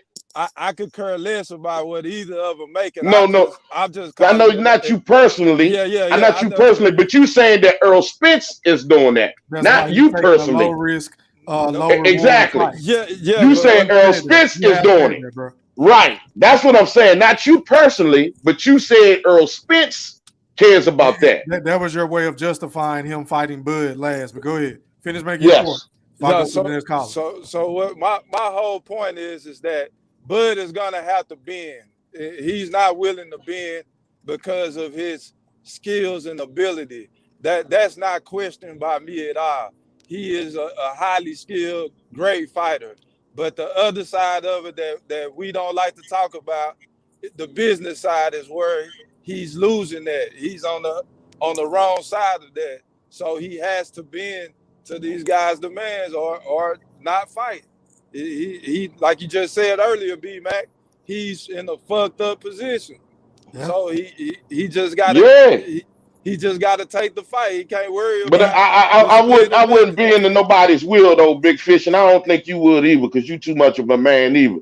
I don't think you would build. I don't think you would bend on your principles, because you haven't bent on your principle with me for the whole time. So I do not see you bending to someone's will because they say so, regardless of the situation. Hey man, I'm real big in the politics, B Mac, Yes, sir. and all kind of stuff to do with that. So Yes, sir. sometimes you gotta take less to get more, and that's all I'm saying, B Mac. Thriller. Sometimes you have to take less to get what you want. Why That's just how Terrence? life works. Why Terrence the only boxer got to take less and do all this extra shit? Why Exactly, poetic. Because he's poetic. hold Exactly, on. poetic. I can answer that. Hold on, signed y'all. to deal with the devil. That's why. No, because he's the most And then dangerous fighter. hold up. He's the most dangerous fighter in the division. So in order for Earl to get in the ring and get his ass kicked by him, he wants Terence Crawford to take less. Then look, fool. That's why. Look, fool, it's rumors that Ugas might be getting a 50-50 split. I heard that. How the hell? Let me say this. Huh? You didn't hear what I just said, Poetic? Hey, where'd y'all hear that from though? Somebody in the chat. I haven't heard it, bro. I haven't heard nothing either, man. I've been seeing. I don't know if y'all know what the app called Reddit is. It's basically like a less toxic version. That's not. They're not very credible. That's not credible. Well, I'm saying. My only point is I've been seeing people say it, comment on. But listen, you already know why. he's willing to give Ugas 50-50. He's not the same threat as Terence Crawford. The proof is in the pudding. I just don't like. I tell you what. Obvious. It's obvious that if you get it 50-50, then Eve, man, you got to make a part 15, 16, 17, 18. Hey, bro, I'll be real with you, bro. I'm tired of talking about the fight, man. I'm just ready to see the shit. I'm kind of over the shit. I'm tired of it, bro. But let me go to the next caller, man. I got about 4 people waiting. Damn, I forgot what order they came in. Let me go out to my boy Joe. You're live on the chat with the Black Picasso. Holler at me, man. Yeah, shout out to everybody. Hey, Joe, shout out to you, bro. I just want to let you know, man, you got 2 minutes tops to make your point. I got to go. All right, what I was going to say is that I think he needs to move up to 154, take them belts if they drop them. If they drop them, then it's really the ultimate chess move, because once he takes the belt at 154, Spence can't come up to 154. You know what I mean? Like, if he comes up, he's going to have to see him. You know what I mean? That's my point about it. I kind of said that a couple weeks ago about him moving up to 154. That was you, Joe. I shouted you out earlier. That was you. Yeah, okay. Joe, that was you. My bad. Go ahead. Yeah. Go ahead, sir. I got a question for Joe before you let him go. Go ahead. I want you to finish your point. Oh, yeah, okay. But I said that way they have to possibly see him. Another thing is, one more thing, real quick point. I don't think what Big Fish said. He said he thinks that it's Crawford's fault in a sense or something like that, or whatever it is. Hey, this is about legacy to me. This really isn't about the money. You know what I mean? And I don't think Crawford sees it like that. This is a man that trains all year round, stays in the same gym, goes out to his little boxing club out there and stuff. He's pretty much a family man that's just dedicated to boxing. So he's sitting on millions, you know what I mean? And really, it's all about legacy to him. So if he comes up, takes another belt, that's another accolade. And if anybody, even if what's the Puerto Rican brother's name that's on PBC, when he comes up, he's gonna have to see him. Whoever comes up to 154 is gonna have to see him. And also, I want to say this: Bud walks around at 165. He can make it to 160. I mean, Floyd was walking around at walks around at like 160 and made it to 154. I think Bud is just as good as Floyd is, and that's what I was trying to say. Okay, Joe, let me ask you this. Let me ask you this. What do you say to the people that say it's not just about legacy whenever it comes to Terence Crawford, because he wants the extra cut. He wants the extra 10%. He wants his 50-50, and rightfully so. To that, you say what? I say that's part of your legacy. That's part of your legacy. Don't nobody want to get put the legacy on the line for peanuts. You know what I mean? Of course, he wants to get that respect, because money is respect ultimately. You know what I mean? Money is power and respect in a sense. You know what I'm saying? So that's what it's really about. Why he doesn't want to take the split is because it's just the respect thing. Hey, man, I'm a 3-division champ. I cleaned out 1 division. I'm the pretty much the most gifted boxer that anybody knows in this modern time right now. And you guys are trying to give me peanuts? You know, it's just disrespectful. You guys know my resume. Come on, man. You know what I mean? That's what he's pretty much saying. And who's to say that Bud wouldn't? Hold on, y'all. Who's to say Bud wouldn't even accept the 60-40 if you come at him the right way, which is behind closed doors? You see what I'm saying? If Spence would have came in like, hey, bro, I know you've done X, Y, and Z, but look here, man, I'm doing X, Y, and Z when it comes to pay-per-views, whatever the case may be. Can you take the 60-40 instead of telling him he needs to take the 60-40? Yeah, that's maybe the problem. Just maybe Bud would say, you know what? All right, bro, I kind of see where you come. You understand? Like, maybe he can get somebody to spin it a certain way to where he was like, all right, fuck it, I'll go ahead and take the 60-40. But they hadn't even got to that point yet because they ain't even negotiating. That's because of fear. That's all out of, that's based out of anytime you saying 70-90. I think B-Max said this a long time ago, and I've been watching your show. This is a great show, by the way. I just want to let everybody know. Thank you.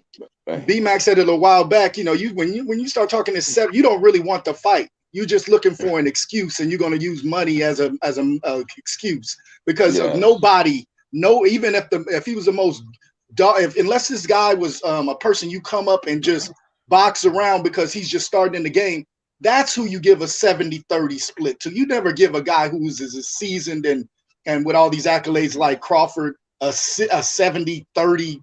That doesn't even, that's not disrespectful. That's trying to get out of the fight. You know what I mean? That's my opinion, of course, but that's really what I see out of that. And I just like I said, I think Bud do this 154, put the chess move on him. He moved all the way down to the board at 147, right? Where he's a pawn. He was a pawn, right? He moved all the way down to the board at 147, right? Now let's make that a queen right now. You know what I mean? That way we can isolate that supposed king, Earl Spence. You know what I mean? Because, and another thing, the narrative needs to change. If the narrative changed, people would eventually start watching Crawford fights like, why is everybody afraid of this dude? Why is everybody in every division avoiding this guy? Every division he goes to, except for the lower weight division where they didn't know better. Why is it? So people will start tuning in just for that. You know, like, hey, this guy went up 3, he's 4 division change. This is Manny Pacquiao, Floyd Mayweather territory, 4 divisions now. Yeah. Now, you know, that the narrative would change totally, and it would make Spence and all those Spence fans, I know they'll spin it, but it doesn't matter what they spin. You know, they'll be spinning a bunch of bullshit. You know what I mean?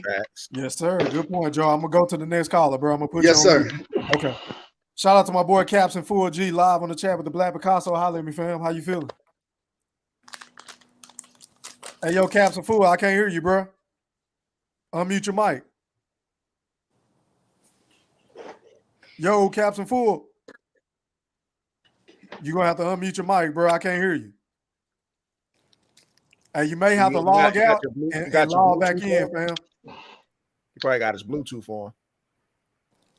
I'm going to go to the next caller, man. Log out and log back in. I eat thoroughly. I think Bo Mac managing his phone bill, and that's why he. Oh man. Yo, so, hey, let me go out to True Gritter 402. You're live on the chat with the Black Picasso. Holler at me, fam. Man, salute. Eat Thriller. What's good with you, bro? What's popping, man? Shout out to my niggas in Nebraska, man. What's good with you? Most deaf. Shout out to B-Mac, man. What's good with you, bro? Hey, what's good with you, fam? What's good with you? What it do? Oh, man, you know, another day, man. I just wanted to get on here and pop a little bit, cook a little bit. As far as Bud going to PBC, man, I could almost damn near today say it's 100% guaranteed he would never go over there. He got some things working. He working on some things in the background. You know, he working with some investors, some partners. But I think with PBC, it's not a problem with PBC. The problem is at 147, they don't have the money. They don't have the money. They got the money. It's not about they don't having the money not to fight Spence. They can't afford Spence. You know, that's a whole different thing. If Bud take all those belts, he would have 4 belts. So PBC would have to be sending fighter after fighter to him. And that at the end of the day, they could cash him out 30 million, 40 million. You know what I mean? Say they have to send five fighters at him. That's about 30 million right there. You know, that's what they can't afford. They can't afford having all 4 of those belts outside of their domain. But at 154, I think he have a shot with Charlo. If he drops some belts, he can at 154, he can do his thing. You know what I mean? He can box a few people. Let people see his talent at 154. You know, he can make his name known at that level. I think that'd be a good move for him. Regardless if they drop their belt or not, I think going up is still a good look for him because at 147, all he got left is Spence. So at 154, it opens the market for him to do a few more things. So I just don't see him going to 154 as a bad move. It's a real good chess move for him. Yeah, I think so, man. I think to Joe's point, like he said a couple of live streams ago, if you could try to beat Earl to the punch, man, why not? I mean, it don't seem like Earl is fixated on fighting Bud at 147, so you never know. Maybe the fight is going to happen at 154. Yeah, that'd be lovely. I appreciate it. Hey, I got a question for y'all, though. Yes, sir. Go ahead. Do you think Earl Spence, the reason why he's asked talk about 60, 40, 70, 30, and 80, 20 is because he need that million to bet Bud? Nah, I think he's talking about that because he genuinely don't want to fight, bro. Man, I hate to say this, man, but I just really wish Bud would have called him bluff. I just wanted to see what would have happened. Like, would he have sent the contract and how the narrative would have shifted? If Bud be like, all right, fuck it, send the 60-40. I would have loved to know what would have happened from that. Me too. Yeah, I got my question to y'all though, man. I don't think Spence would have sent the contract, in my personal opinion. I don't. Yeah, Spence ain't sending contracts anyway. That's the Al Heyman and Bob Arum, right?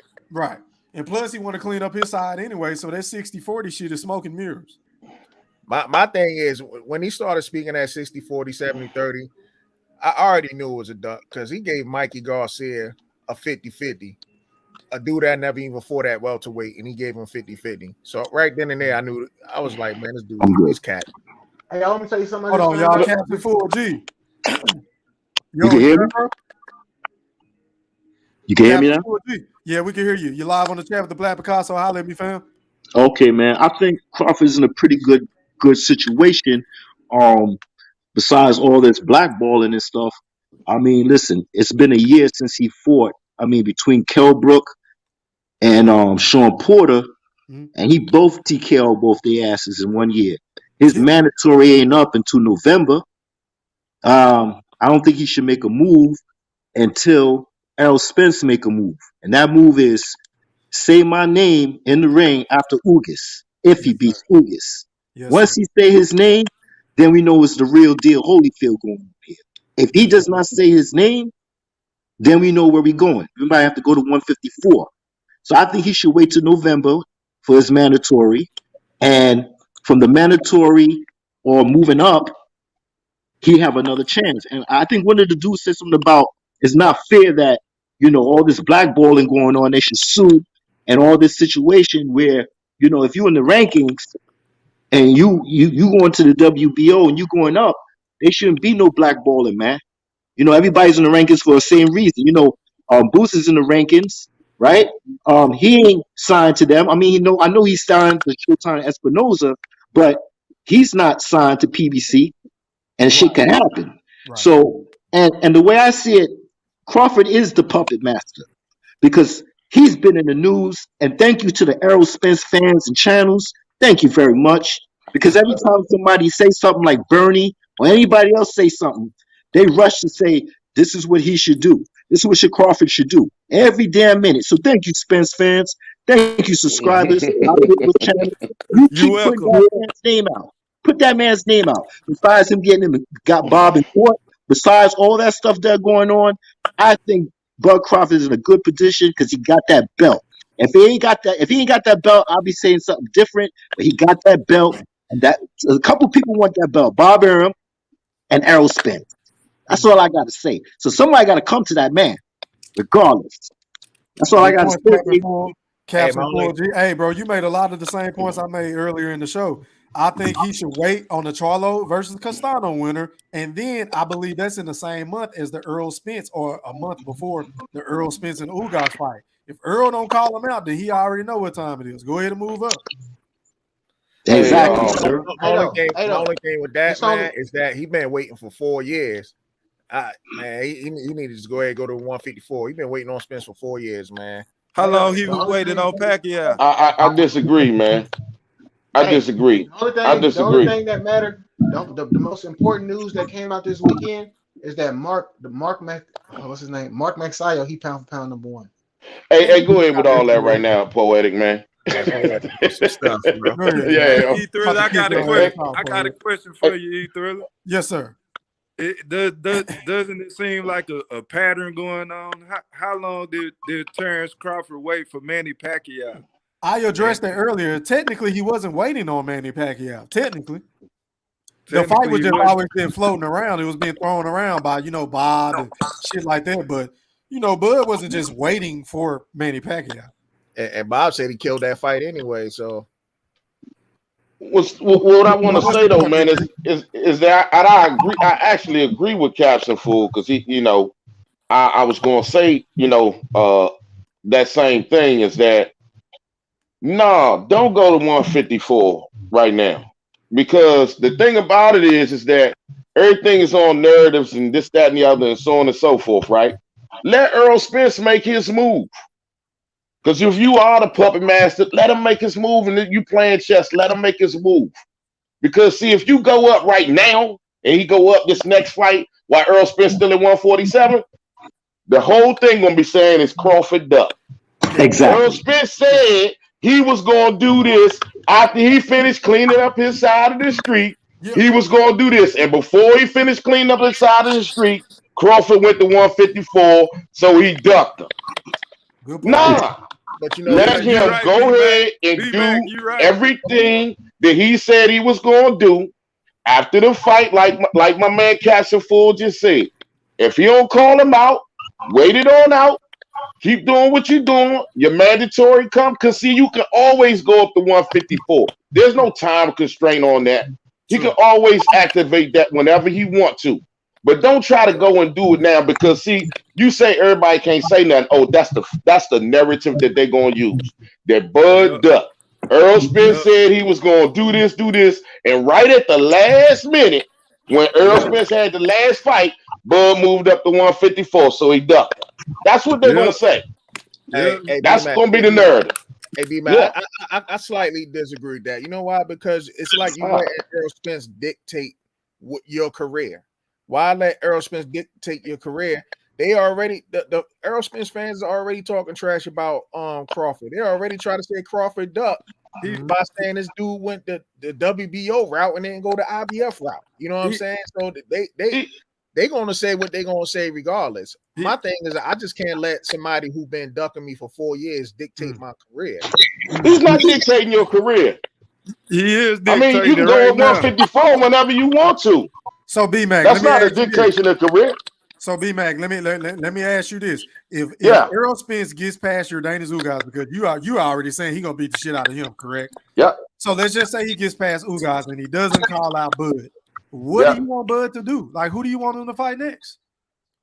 Well, I mean, we went through this before. I don't care whether he fight Boots, Keith Thurman, or Virgil Ortiz, or with Josh Taylor out the door. You know, if he move up, I'm cool. Like I said earlier, I don't care what Bud do. I'm gonna rock with him because of the situation he in. Whatever he decide to do, I'm gonna rock with him. I'm just saying, for the simple purposes of, if you're gonna move up because that's what you wanted to do, then do it. But that's not what he wanted to do. He's moving up because of the dictation of Earl Spence. It's however you want to look at it. It ain't that he's dictating my career, because Bud didn't want to go to 154. He wanted to be unified at 147. So because of the things that Earl Spence doing, so then you're going to let the dude really dictate your career by moving up. It's how you want to look at it. So whether he moved up or not, it doesn't make a difference. You know what I'm saying? It's when he move up or not. That to me is the key. Let him make himself look like a fool. Call him out on his shit. That's how you can call him out, because this is the plan Earl Spence been saying the whole time, and we're right here at the end. We're right here at the end. So can't nobody say nothing. He'll make himself look even more dumb than ever if you went here and let him go ahead and play himself. That's what. Let him play himself. Because you can't this is taking the 40 by letting him go ahead after that fight. Earl Spence got to call out Crawford after the fight. He got to. He got to say his name. He can't say nothing else, because if he don't, there's no other way that you can spin that narrative. That, we're going to go this way and go that way. He going to make himself look stupid.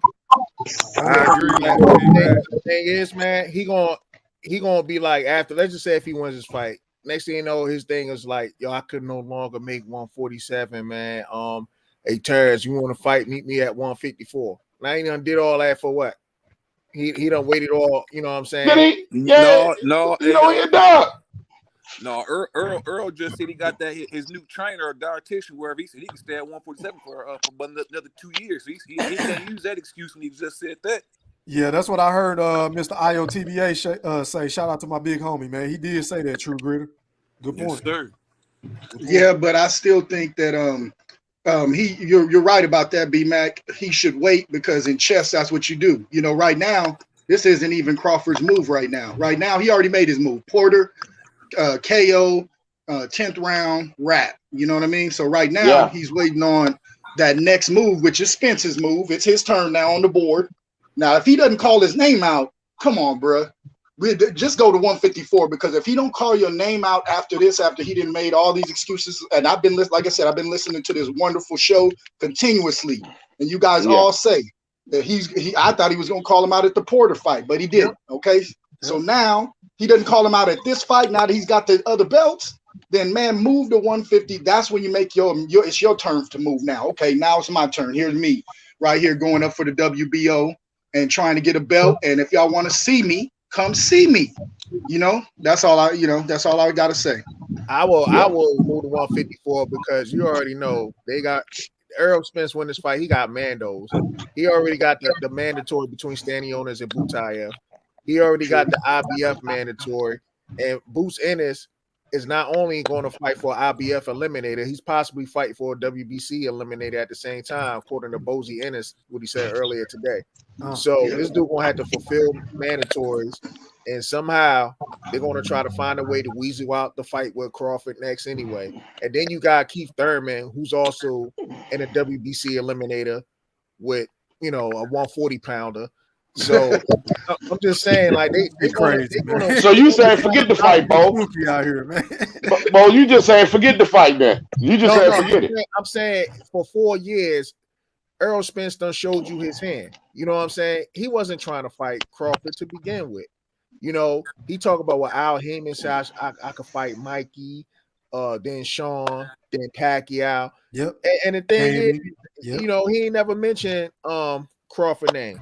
Only thing he mentioned when it comes to Crawford is money and splits. Yeah, but if you do it now, Bo, you give him the out. You give him the out on your own. If you go right now, you give him the out on his own. You give him the built-in excuse. You give him a way out. I don't think it's a reason for him to do it right now. Like I said earlier, bro, let's see how these fights play out, because who knows? Castano could win. He could beat Charlo. Ugas could win. He could beat Spence. We don't know how these fights are going to play out. So why not just wait and see both of these fights and then make your decision after that? That's what I would do. Sounds like great sense. It sounds like great sense, man. I mean, you got to wait for these cats to, come out the mountains. You can hear me? Yeah, we can hear you, Captain Full. Go ahead. Cool. And I was thinking about, I was feeling the same way with Josh Taylor, but then I thought about it. I was like, PBC and Bob Arum, they always been in lawsuits. I see Mayweather and Manny Pacquiao. They went for defamation of character in court. They still had to fight. When it comes to it, man, business always rules, man. If they could get a bag together, they'll get a bag together. And I know Bob Arum, he wants his WBO back. I know he wants his belt back. That's Bob Arum's belt. So I still think that Josh Taylor's there, even though I don't want Crawford to do it. But if it comes apart, I think it's still there. But I think it's a fix for that fight if he does go.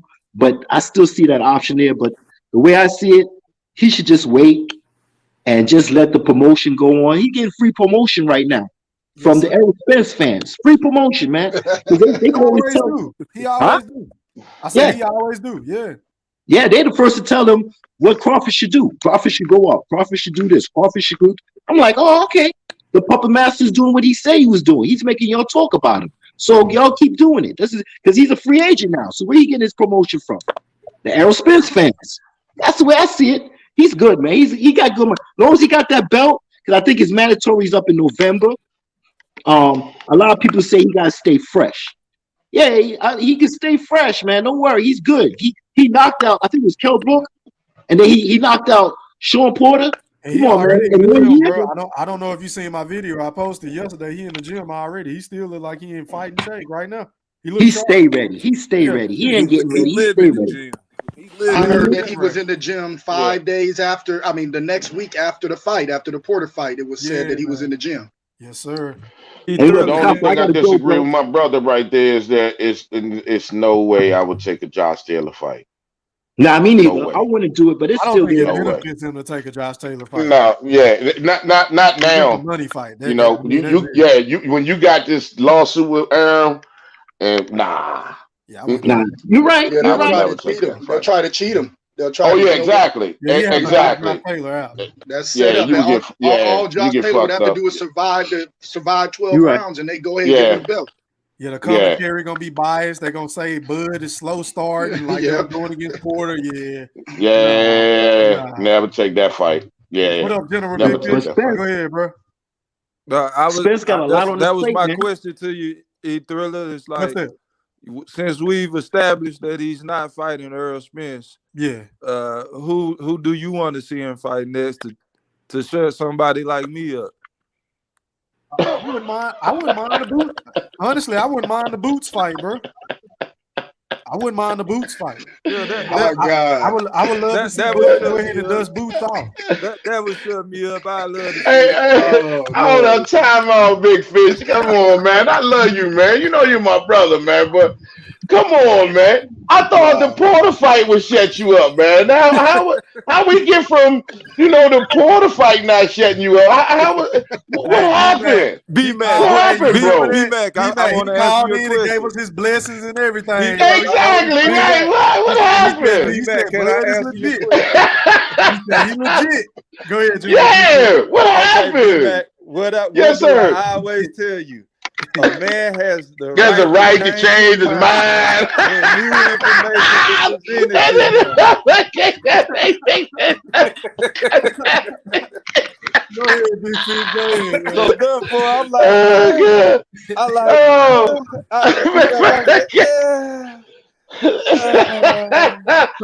So now, wait a minute. So now, Bud got to beat Boots for you to say. No. See, I'm not saying he has to do anything because I'm still, I'm gonna look at the resume and I'm like, man, he had one good day at work, but I can't ignore it, So it's my position not gonna entirely change, but I will give him credit for beating Boots. But I just want to establish that he's not fighting Earl Spence. I wanted to ask Big Fish. I just want to ask Big Fish. How many times? Oh, excuse me. I'm sorry. How many times have you fought the fight? How many times have you seen that Crawford fight versus Porter? Like, have you watched him one time or two times? I watched it multiple times. I sat side by side with mosquito spray one night. And I had to listen to him commentate the Crawford a 10-0 round win. But so yeah, brother, I watched that fight multiple times. So, yeah. Okay, so then you see the skills, you recognize. Everything, the L step, you could just name all the stuff he does. That great classic boxers do, man. The skills are real. Counter and all that. Yeah, all of that, man. You know what I'm saying? Pretty much this is the way I saw the fight when I watched it like 5 or 6 times. I watch it just when I'm at work, I just turn it on. You know what I mean? But what happens is I watched him bully this man, and everybody and the announcers were just told. Even Dre was kind of biased, Andre Ward a little bit because he was very biased. Yeah, he was. I didn't get where Dre was coming from. Why would he be biased? Because he was just saying a lot of stuff that didn't make sense, Big Fish. And didn't even happen. Stuff that wasn't like there was a couple of times where he was like, Crawford looks like he's getting tired, and it was the 7th round, and I was like, the only person that's tired, the only person that's tired is Porter. Right. But he bullied him. He bullied him them first rounds. That's what I watched him. He was check left hooking him, smashing him into the ropes, pushing him back, smiling the whole time. You know what I mean? Yeah. Then he was making him miss, making him look wild. And then when he got in there, it looked like a little kid. When a little kid fights you and you just grab him and shit, and then just let him swing his arms. And That's what that shit looked like to me. You know what I mean? Like, here, little boy. Here, buddy. It wasn't as easy. Hey, Joe, did you see the uppercuts, though? Did you see the uppercuts to the torso? Did you see that? Man, I heard it. What are you talking about? Seen it? I heard it like a gunshot. Just don't forget Sean Porter came in there with his head, too. Sean Porter was headbutting and everything. Hey, man. Hey, y'all. Hold on, y'all. Wait until y'all see my next video. Oh, my God. I can't wait to drop this shit.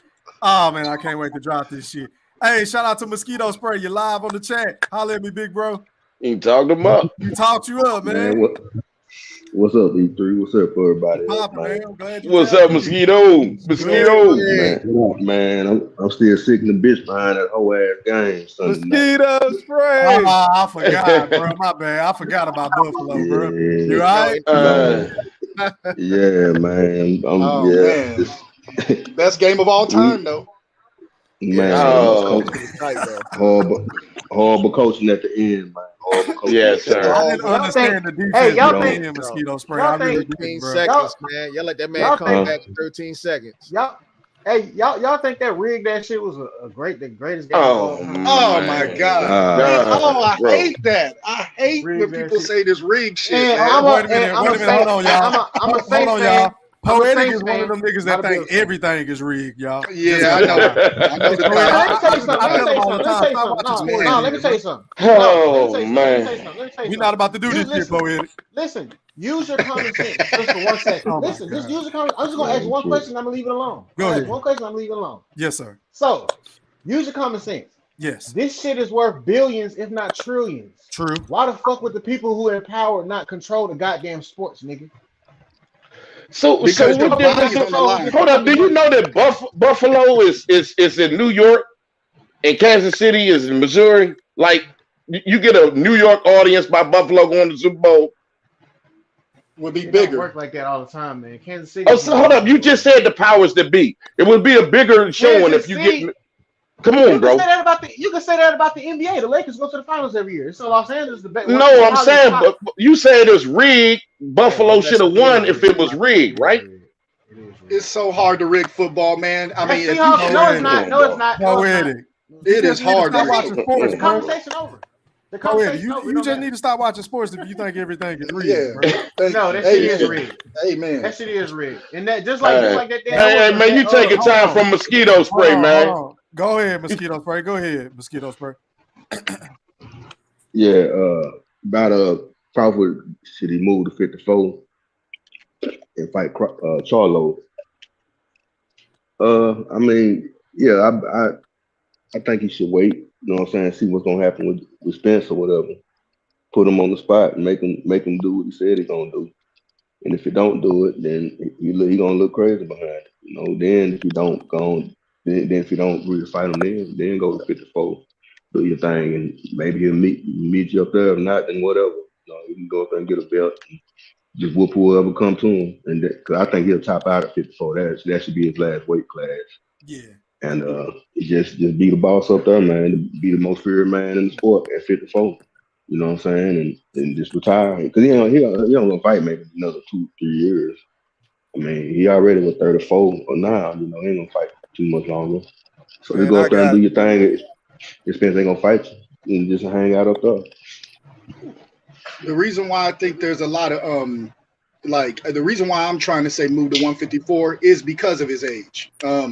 You know, I just seen him in that Porter podcast a few weeks ago, and he said something about, I wish I would be 40 years old trying to still fight. And that's what I'm worried about, you know, 6 years, maybe 3-4 fights in 6 years, maybe 5 if he's lucky. And then he could just, you know, go down as one of the best. But if he did, I mean, he could pull a Tom Brady. I mean, I wouldn't mind if he got that 50-0, make it 51-0, it'll shut down Mayweather, you know what I'm saying, and his clowning ass. So I would love that, but that's a dream. You know what I'm saying? He's at 40 right now. I think 40 fights, right?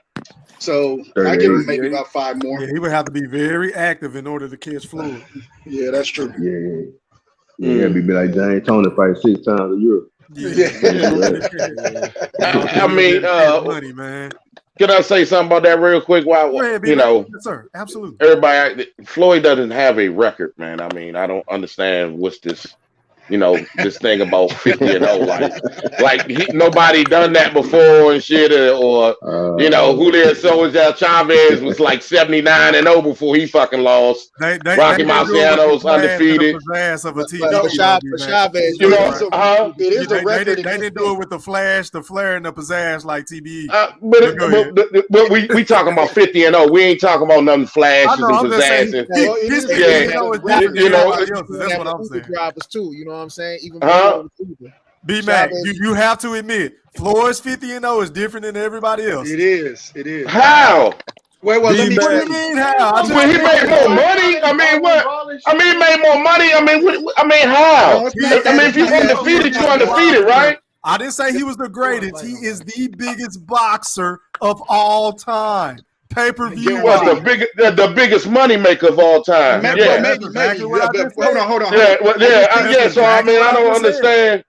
I mean, about Jack Johnson. Jack Johnson was making $1 million purses back in the teens and 20s.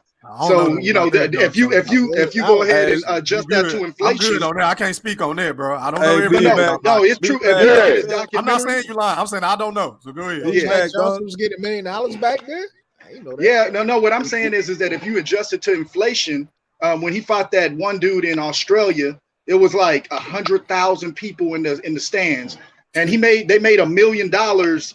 You know, I guess as far as the whole fight, he split 500 grand with that dude.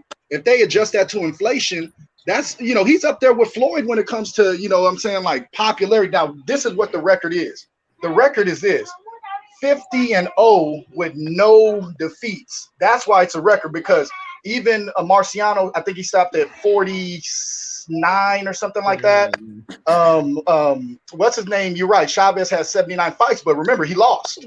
So that's why. Okay, well, I mean, Ricardo Lopez is 50-0 with no defeats. 51-0. That's the only. He's 51-0. I can't say that about Ricardo Lopez. Yeah, but that's not a defeat. That's not a defeat. Yeah. So But he didn't win 50 in a row either. That's what. Yeah, he didn't win 50 in a row. That's what it don't matter. You 51-0. You didn't lose neither. Hey, y'all, hold on, y'all. Let B-Mac finish making his Floyd point. Go ahead, son.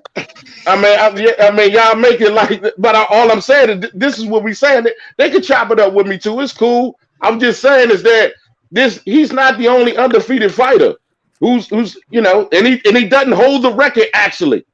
Like I said, Ricardo Lopez is 51-0. How many wins did Joe Calzaghe have? Wasn't he undefeated? 40. I think he had 47 or something like that. Yeah. Okay, go ahead, B-Man. Yeah, Andre Ward is undefeated. You know, I mean, you you finish undefeated, dog. Hey, but B-Mac, the thing with Lopez has a draw on his record. Though. Mayweather has the highest record for the unbeaten and untied. Yep. You know, he's 50-0. Lopez is 51-0-1. Yeah, but you know what? He still didn't lose. He still was undefeated. Right. I mean, you know, you can say it's a draw on his record and all that, but still undefeated. Yeah, So, but I'm saying that's what they call it. That's why they say the significance of it is, because it's the highest. Okay, so we can spin it like this. Who got the most wins without a defeat? The most wins is see, it's how you want to word it, right? Who got the most wins without a defeat? Then it's changing it though. I'm not changing the narrative. I'm not changing the narrative. You said the most wins. What was the rest of your part? You said the most wins. I said without a defeat. Without a defeat. That's yes. It's just how you call it. Just like you said that Floyd got the most wins without a blemish, right? But without a draw, right? Without a blemish. I mean, you got Chavez. What you mean? Chavez ran like 70 something in a row, but I ain't talking about Chavez. I'm talking about Ricardo Lopez is 51-0 with a draw. He's right now. He got the most wins without a defeat. The draw messes it all up because the draw is the draw. Is it a defeat or not? No, it's not. But what I'm trying to say is the record is a draw. I mean, how's that not a record? I mean, that's what I'm saying. Hey, look, who got the most wins without a defeat? Hey, it's just how you want to call a question, right? Y'all want to answer my question? Hey, bro, we know you. Will y'all answer my question? Like East Miller said. Like East Miller said, I asked you a question. Answer the question. Hey, I got a question for you, B-Mac. That's a good one.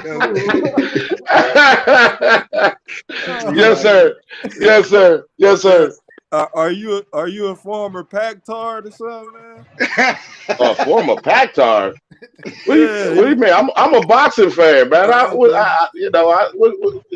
Well, we know you a Spence lover, and you know, I don't want to call you an Earl-sexual. We won't get too far, but we're gonna call you a Spence lover. Hey, mosquito spray said that nigga had the oil on his dress. Yeah. I'm gonna leave that to mosquito spray. Oh my God! Love to get oiled up and watch Earl Spence. Just cause I don't fuck with Floyd don't mean I love Manny. I just make B-Mac. Oh no, fuck Manny. I don't trip on Manny neither. I mean, facts are facts, though. I mean, however you call it. That's why people say this whole record thing, like, oh man, it's record. I'm like, man, Nah, like, I thought you that shit pulled the been done mosquito before, bro. spray, man. You know, mosquito spray got that Puerto Rican flag on this couch right now. That Cuban flag, I mean. That Cuban flag. So I thought you pulled one of them. You had that. Nah, man. Nah. I know mosquito spray. He a trader, man. He's from Dallas, Texas. Got a Cuban flag. I'm ashamed. Not at all. Hey, man, slow down. I ain't no trader, man. Yeah, you traded. Break it down, mosquito spray. Break it down. I said, break it down for him, man.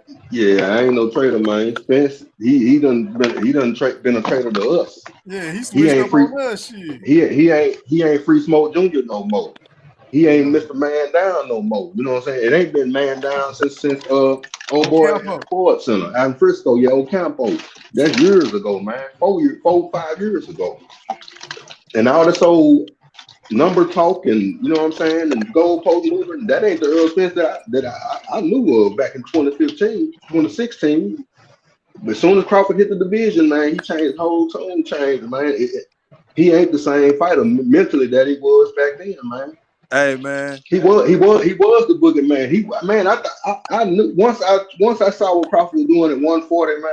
When I saw him fight De'Aaron John at 140. Matter of fact, I told myself then, I said, man, him and Spencer gonna meet at 47. It's gonna happen. I knew it then. You know what I'm saying? Because it was destined. It was just a matter of time once he came to the division. I knew Spencer was gonna be the king in the division once. I figured, once he came up there. And I figured it was gonna be a clash of the Titans, but Spence done turned into something else. I don't know what the hell. Hey, I'll tell you what it is, mosquito spray. Spence worked for Al Heyman, aka Suge Knight. He is following his orders. It ain't got nothing to do with Earl.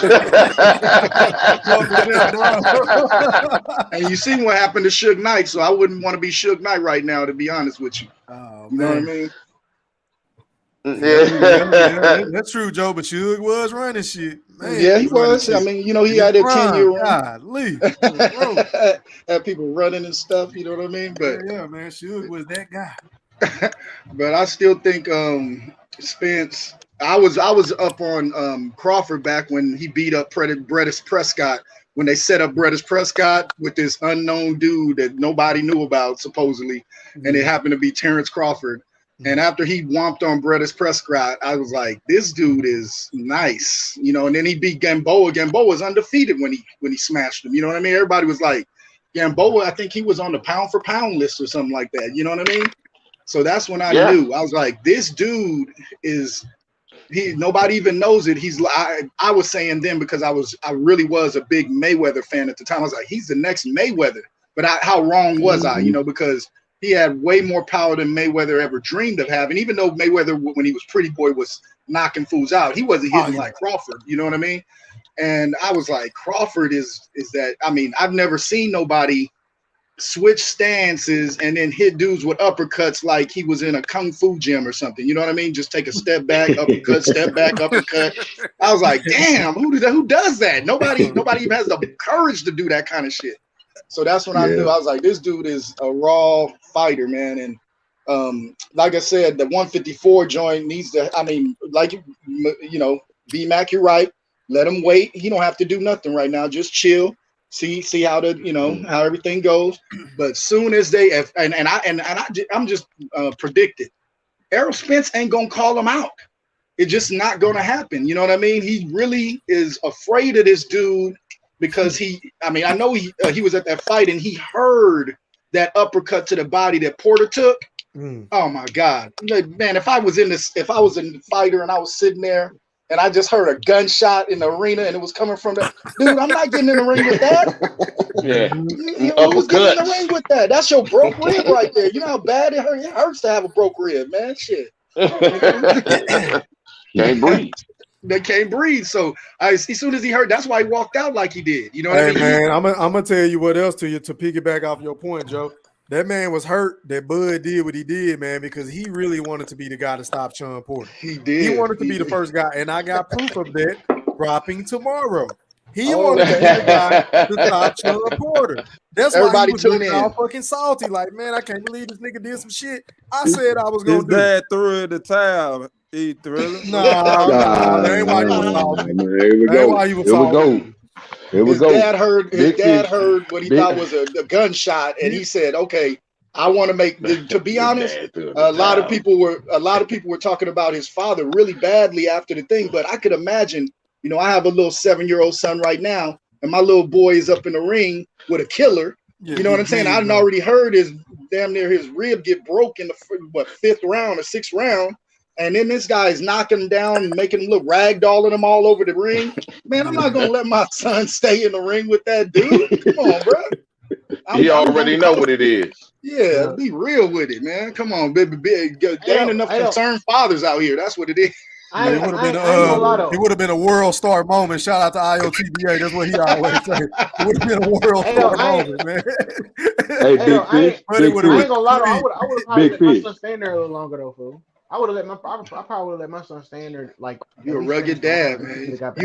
You wanted to you say that now because I know what it is, man. Me too. I want my sons to be tough too. You know what I'm saying? But when I know my son is tough already and he's a boxing star, he don't need to prove nothing to me. I already know he's tough. So now let's make sure he don't have CTE for the rest of his life. Yeah, that too. I mean, I do believe.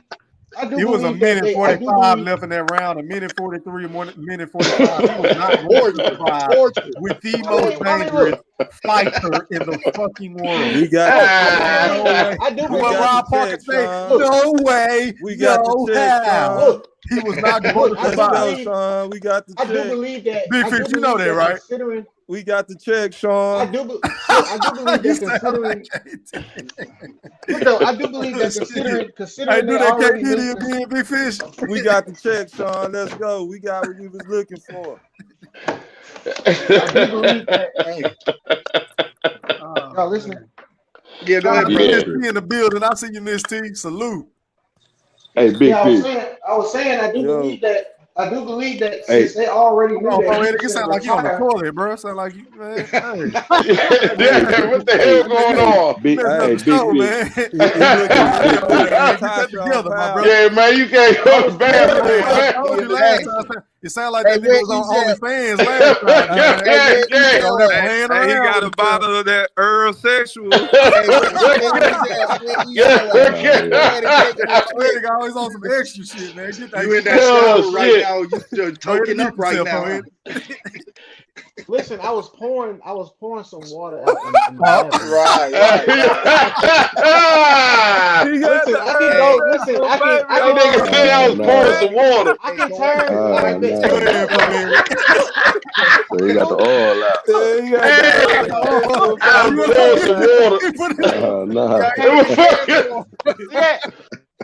I poured this water bottle out, bro. I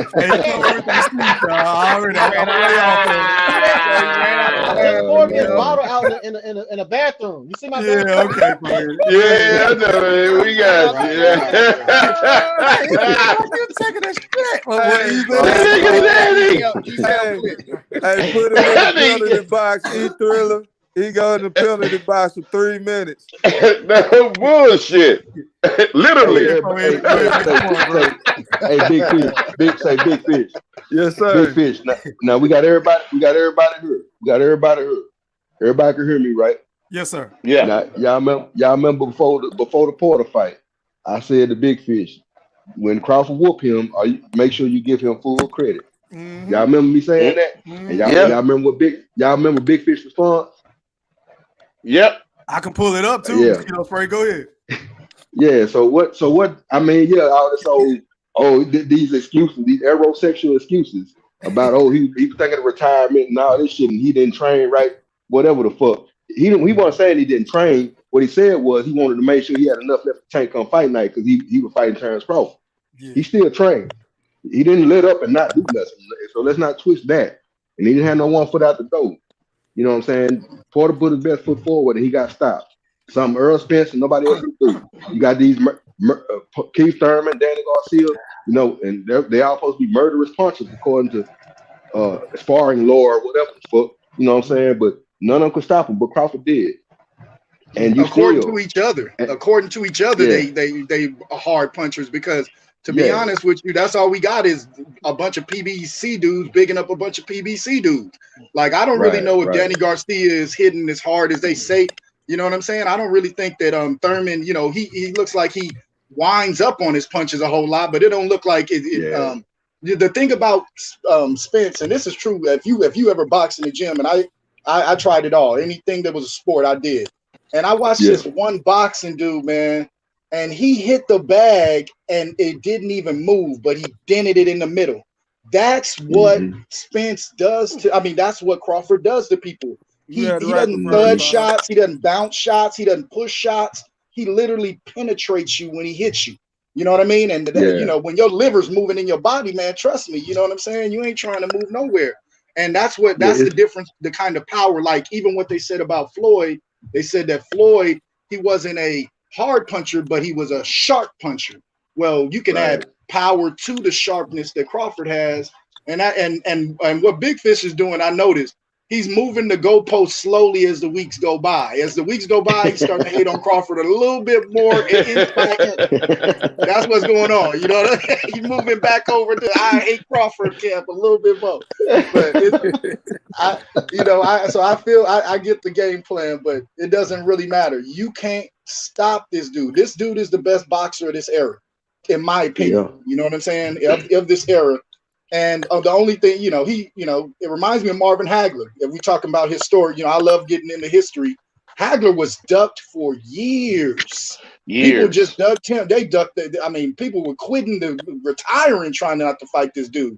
And that's kind of what's happening now, except for there's a whole lot of more money on the table now. So dudes ain't retiring. Instead, they over here having they promoters and managers rig the system for them so they don't have to fight this boy. That's the difference. You know what I mean?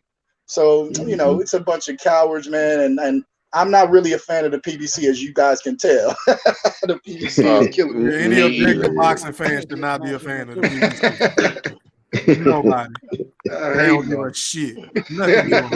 I'm glad at least we're getting Castano versus Charlo, I guess. That's true. That's true. Hey, that was I gotta ask you a question, bro. Absolutely, B-Man. Go ahead, Undertaker. You had something else originally, man, that you was you're gonna touch on. Are you saving that for another show? Yeah, tomorrow night, my brother. Okay, so all right, I won't say nothing then. Okay, yeah, tomorrow. Okay, I switched it up at the last minute. I got something to say about that shit. I'll wait till tomorrow. I got a lot to say about that. That's a whole other show. All right, okay. What do you think about that lawsuit? To me, I was my opinion on this lawsuit with Terence Crawford, and the next thing you know, it just so coincidental. Shakur Stevenson finally gets the fight he's been begging for the last 2 years.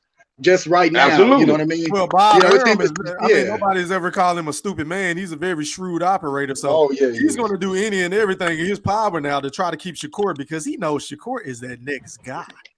I think it's really so he's not to give Shakur whatever he wants. I think it's him trying to eliminate that lawsuit. Showing that I don't diss my black boxers. That's part of it. You see what I'm saying? Two birds with one stone. That's true. Yeah, he knows what he's doing. Definitely. Because he was talking about making a fight between Valdez and Navarrete, right?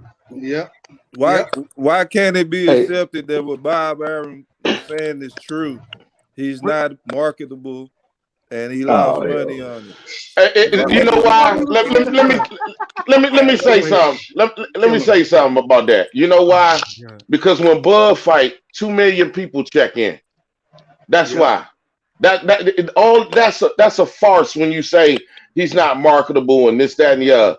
2 million people check in when Bud fight. I don't want to hear about, that's on ESPN and this, that, and the other. Well, nobody's pulling them numbers but Bud when he out there. That's it. Yep. No, hold on. Everybody say how marketable Adrian Broner is. His last fight, he had 300,000 views. 300,000. Okay. Yeah. So that's some bullshit. B-Man, how many people turned down the free hot dog? Exactly. I know plenty of people turn down the free hot dog. Shit, I might turn down the free hot dog. I don't eat hot dogs. I mean, it don't make no difference. I might turn down a free steak. I don't trust people with everybody's food. Hot dog that night, B-Mac. Yeah, that's what you say. You say anything.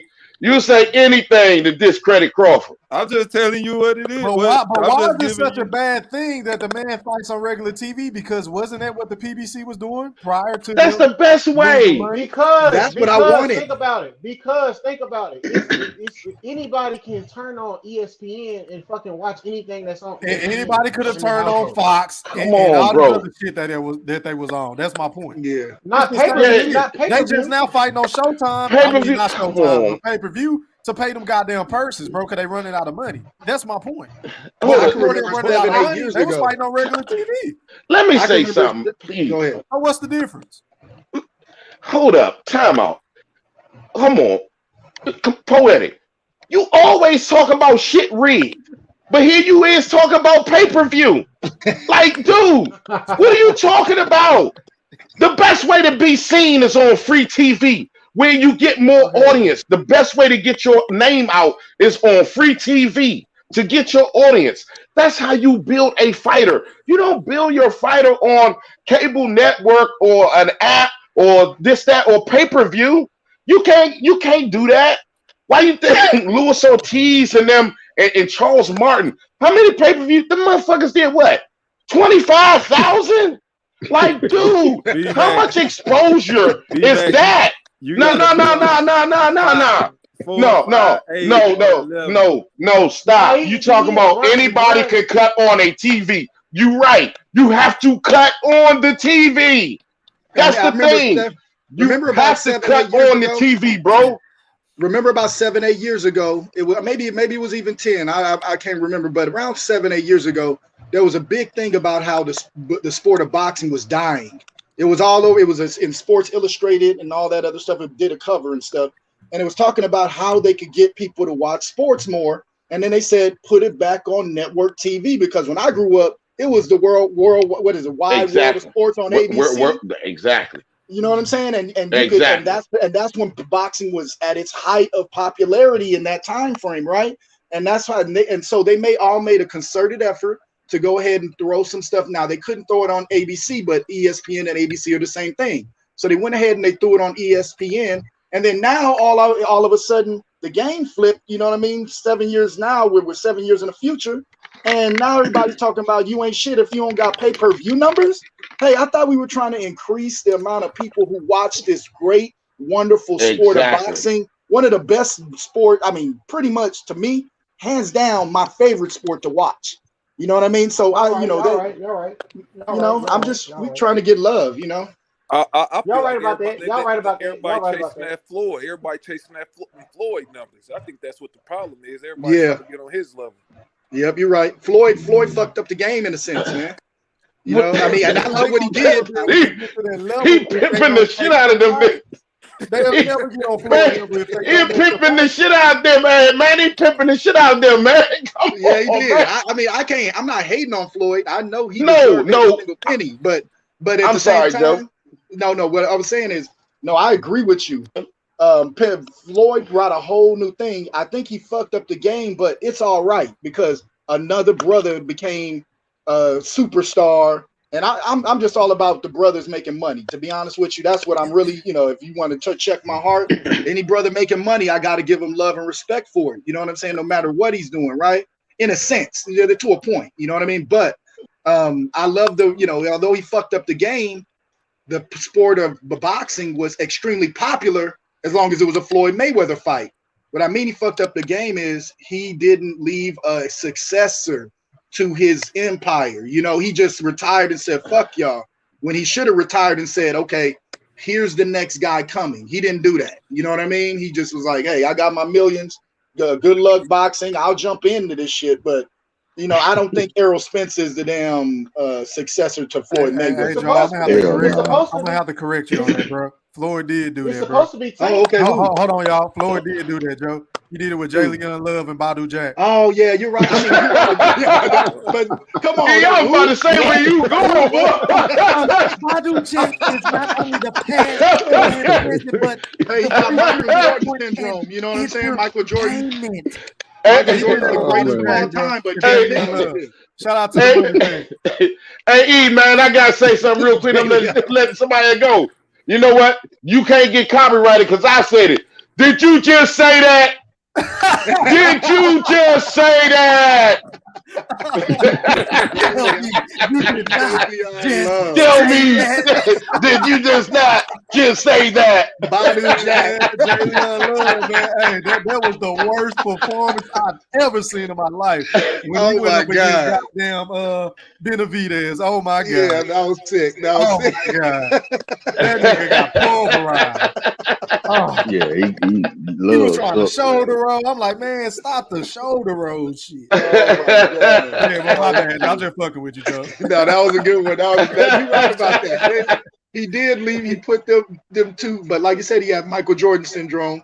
Pretty much Michael Jordan, greatest player in my opinion of all time, but he drafted like shit all the way until this, I guess. LaMelo. LaMelo. Yeah, Melo's the only one.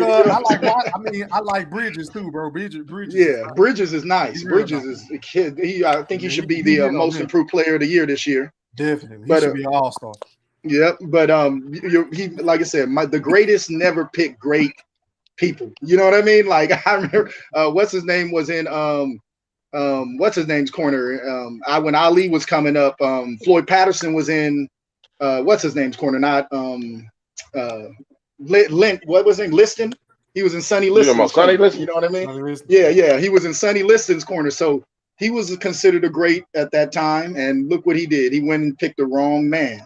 You know what I'm saying? And now we know better. You know what I'm saying? So I just think that Jalen Love, that was a good one. Well, see, it wasn't up to Floyd to pick nobody though. Hey, shout out to my brother Ron in the chat. I forgot about him. Ashley Theo Payne. Shout out to all the money team. Nicky Payne. Nicky Payne. Yeah, I'm tripping, man. Oh, you killing him. Hey, you said what? I got a quick question, man. I've been on these other channels. Everybody talking about this Boots Crawford. My question is, what has Boots done to even be mentioned in the same category as fighting Crawford next? Like that's some bar, some level Crawford needs to cross to prove something to somebody. What has Boots done? Because everybody keep talking about this Boots dude, but as far as I understand, I think he's been on the undercard all these last few fights. So what has Boots done to be in the same category as Crawford? And with Crawford, always he's being discredited on everything he has done up until this point. Right. So what makes Boots so relevant at this point in time in the game? Hey, bro, that's a hell of a question. I don't know if you've seen the video that I posted. It was like a short snippet of one of our last lives. I'm gonna let my big bros, B-Mac and General Big Fish, answer that. Okay. Well, I could go first, B-Mac. Go ahead, Big Fish. Well, I say this to you, brother. Who could he fight that would be more of a challenge than Jerron? No, hold on, wait, hold on. I love you, I really do. But I'm not about to let you switch this. Let me go ahead and play exactly what you and B-Mac said about Jerron. Right. Hold on. I can't let you off the hook, my brother.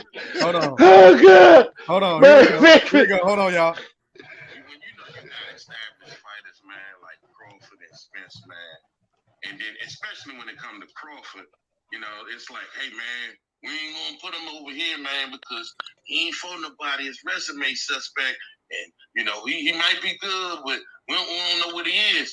But everybody crown Boots. It's like, why they don't keep the same fucking energy for Boots? Because Boots ain't for nothing close to what Crawford for. He ain't did nothing close to what Crawford has done.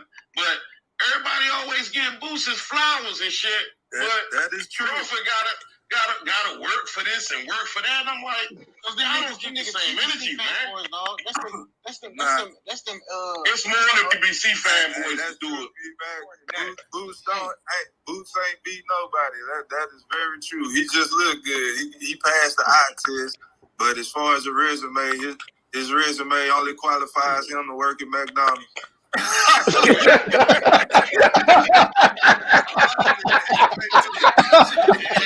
Hey, that's a motherfucker when you got receipts, boy. Hey, so hey, my big brother said he ain't even made it to the fries yet, y'all. Go ahead. Hey, that statement still holds true. But my question is, who is a better challenge for him right now other than Boots? You can't say nobody better than him. Yeah, we don't know that. The resume. Yeah, Even though he don't have the resume, and Boots is more. He's more of a. That's more of a hype job than anything at this moment, in my opinion. Yeah. I tell you one thing, I'm sick of his goddamn fans because they just be blasting this guy, blowing this nigga up like he fucking Sugar Ray Robinson or some shit. He's burning boys. Let the nigga win a belt or something. Do something.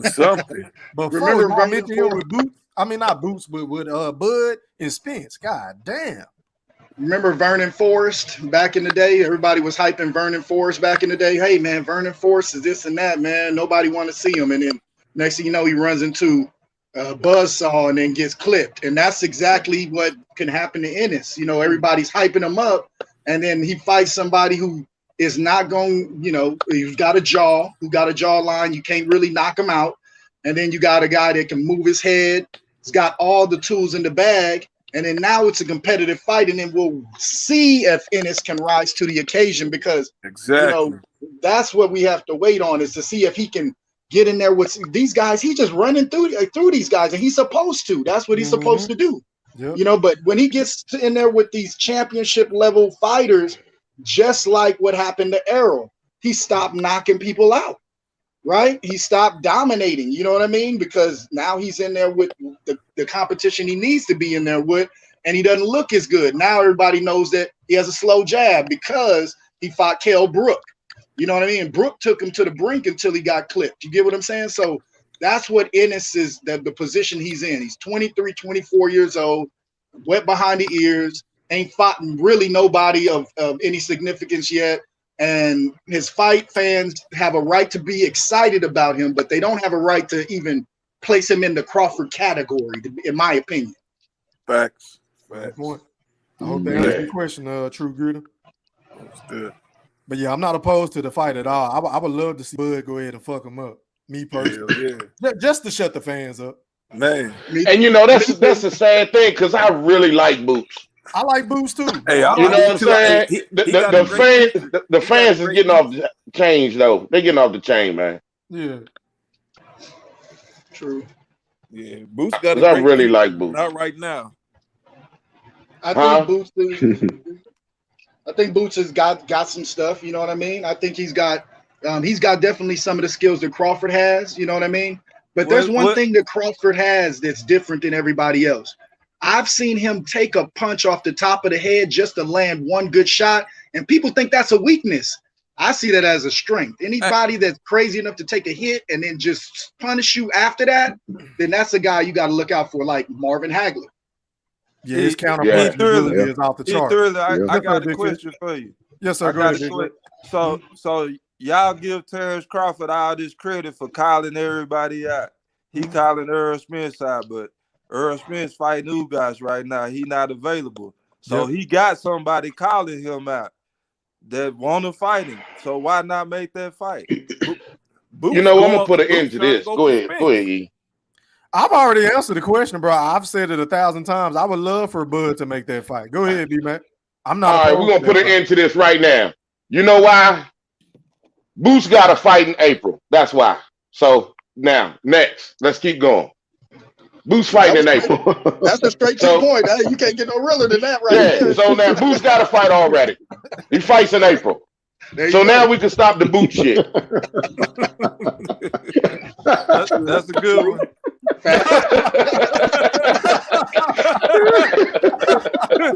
I'm sorry, sir.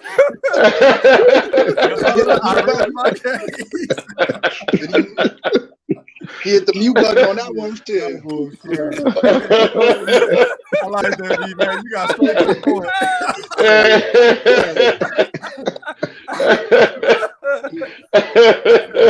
Yeah, matter of fact, ain't that fight IBF eliminator? Matter of fact, that he fighting tonight.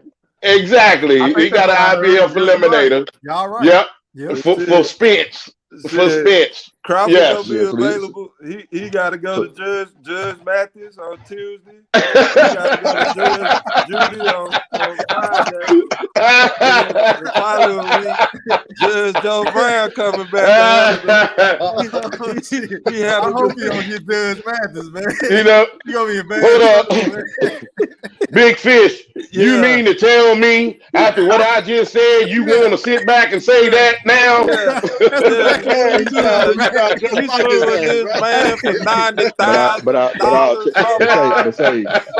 check this out, though. Check this out. So Ennis fighting in April. From what I'm hearing, they're saying that if they do get finalized, that Spence and Ugas fight supposed to be around April. So they'll be fighting around the same time, about the same time to heal up. These arrow sections about to start sweating again. Yeah. You know what I'm saying? So what he gonna do, Mosquito Spray? What you think Spence gonna do, man? I don't know. The Boo's gonna be a mandatory. You gonna whoop whoever it is. You know what I'm saying? You gotta fight him with Crawford. That's why Crawford should let him move to 154. Let these boys kill each other. You know what I'm saying? Nah. I sit there and box him in.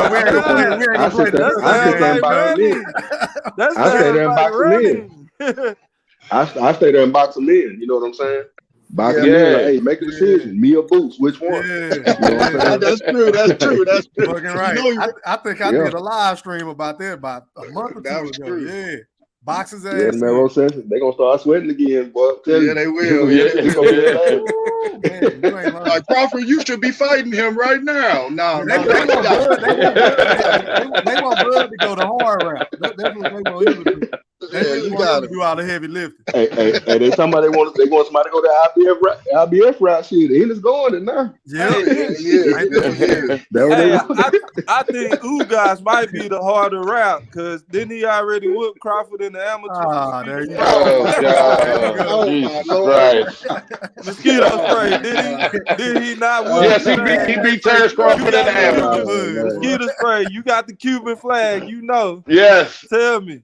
Yeah, he beat him in the amateurs, man. There you go. But the difference between the amateurs and the pros does not always translate. You know what I'm saying? It does not always translate. It don't translate hardly at all. It's only the really elite boxers that it ever looks like it transfers. To be honest, there's a bunch of guys who go to the amateurs, have these horrible not horrible, but have these amateur records, and then they come to the pros, and it's a whole different game. You know, Crawford wasn't built really for the amateurs. He was really a power puncher, you know what I mean? And he's not in the amateurs, it's about scoring points, you know, hitting them in the middle of the face, hitting them he could do all that, but he's really a dude that's trying to knock somebody out because he's got them bad intentions, you know what I mean?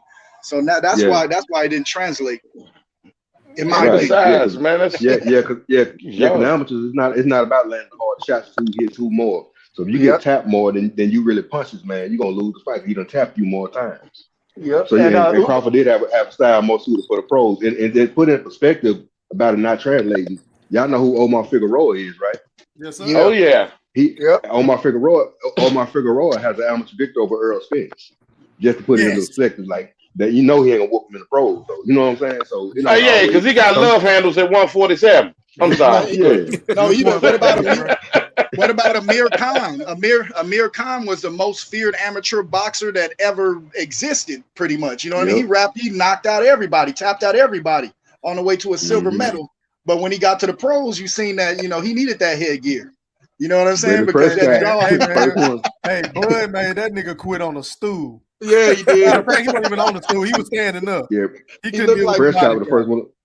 Prescott was the first one to break that chin, though. Brady Prescott. Yeah, Brady Prescott. I remember. But you know what Amir Khan reminded me of, and this is my favorite Martin episode because you was doing Martin episodes. You know, when he fought Thomas Hitman Hearns and shit. He had Yeah, that big ass head. yeah. That's what he That looked nigga like Boosie after that smoking on the fight. top rope. That's what he looked like after that fight, man. He was all marked Boot up smoking.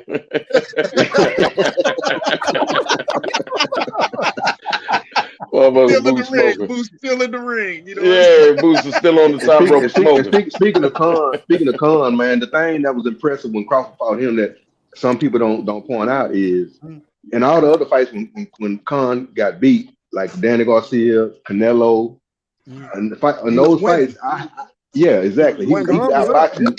He was outboxing these guys. Terence Crawford outboxed Amir Khan. That had never happened before. Yes, from round one all the way, from round one on, he was just dominant. Could, matter of fact, you could see Amir Khan look scared in there.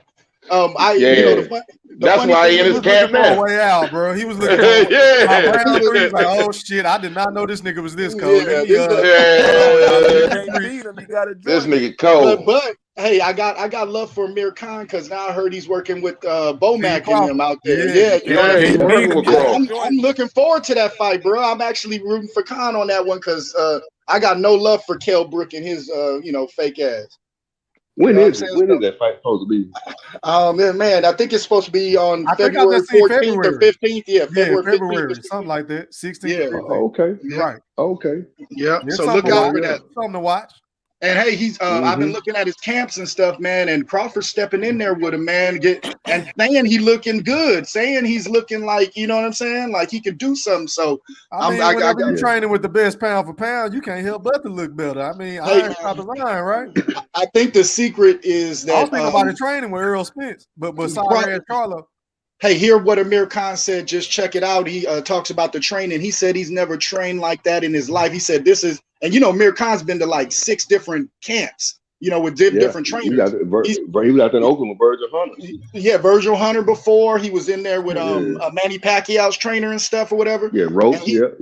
Roach. And he said this is literally the hardest training that he's ever experienced in boxing. He said he wished he would have came when he was like 25, 26, he wish he would have tapped in with Bomac and them back then. You know what I mean? So I got some love, I'm giving some love for Amir Khan on this one, and hoping that he don't get touched on that chin and maybe he'll put Kell Brook out of retire his ass. Yeah. You can't let Brook let him with that chocolate brownie. Yeah, that's big. I'm gonna get him with one of these brownies. One of these chocolate brownies. Yeah, my man T Street boxing. Right. I see you, Miss T. Yeah, I got you. Be on the lookout for that. I appreciate that. Miss T. Yeah, Miss T in the building, y'all. Shout out to Miss T. Yeah. Yes, indeed. Hey. Shout out to Miss T. But yeah, fellas, man, we've been on here for about 2 hours and 22 minutes, man. Let's go ahead and wrap this show up, man. Closing thoughts. Let's go out to Bo. Bo, you still there? Or you done fell asleep again? That nigga Bo, you gonna sleep on the nigga. Yeah. All right, man. Let me go out to Joe, man. Closing thoughts, man.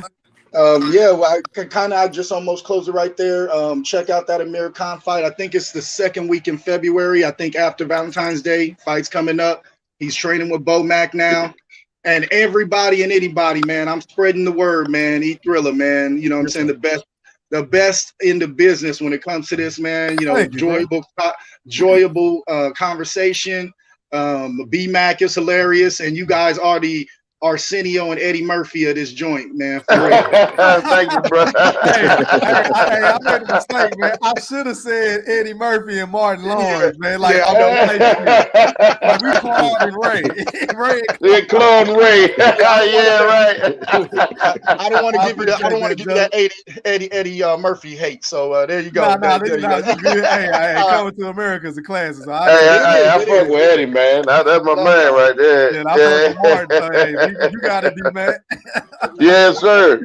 All right, man. Let's go out to True Gritter 402. You still on the chat, man? Yes, sir. Yes, sir, man. Hey, man. Fire panel, man. I appreciate this, man. It's good vibes, good everything, man. Keep doing your thing, E. Yes, sir. Keep tapping in, man. And I'm gonna just say I think Crawford. I'll give Spence 7 days after that Ugas fight. If he win, to call him out. If not, Crawford need to go ahead and go on up. and go on about his life, man, and do what he set out to do. Good point. General Big Fish, closing thoughts, my brother. I appreciate you, E Thriller, man. You gave me a great, entertaining night to listen to. I love listening to B-Mac earlier, man. You had me rolling like always. Mosquito spray. I let you make it, man. I'm not going to say nothing.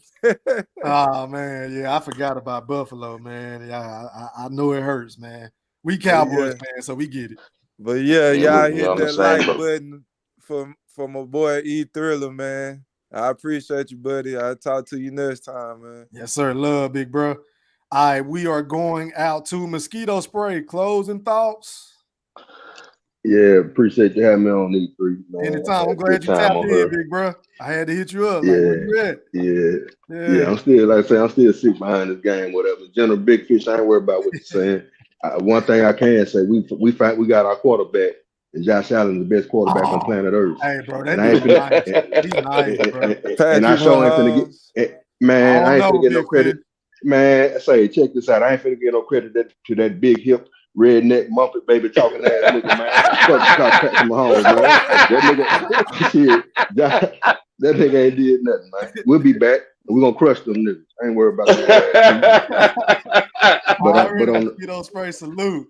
All right, B-Mac, man, it's on you. Closing thoughts, my brother. Hey, once again, man, I appreciate you, my brother, my man Big E. I shout out to the chat, man, a couple of dudes, man. My man WJ Lucky, he said salute, man. What it do to you? And Craig Smith, man, what it do to you? My man, also D-Town Blaster as usual, man. To the panel, Joe, Bo, Poetic, my man Mosquito Spray, and I can't leave out my brother Big General Big Fish. One love to all you guys. Y'all in the chat, man, please like, subscribe, hit the button, man, for Big E, man, so we keep this thing going.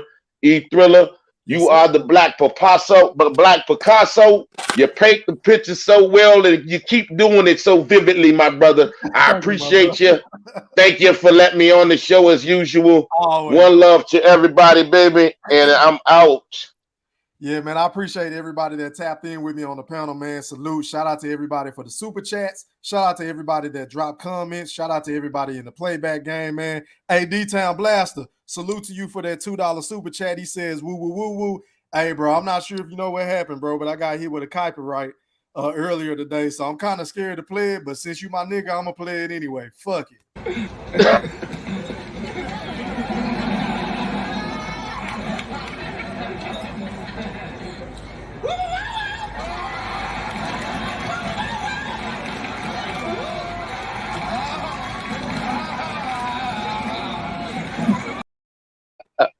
And just like that, man, shout out to all my new subs, my old subs, my day ones, man, everybody that's following my channel, my haters, everybody. I love all y'all, man. Peace. We gone. Peace.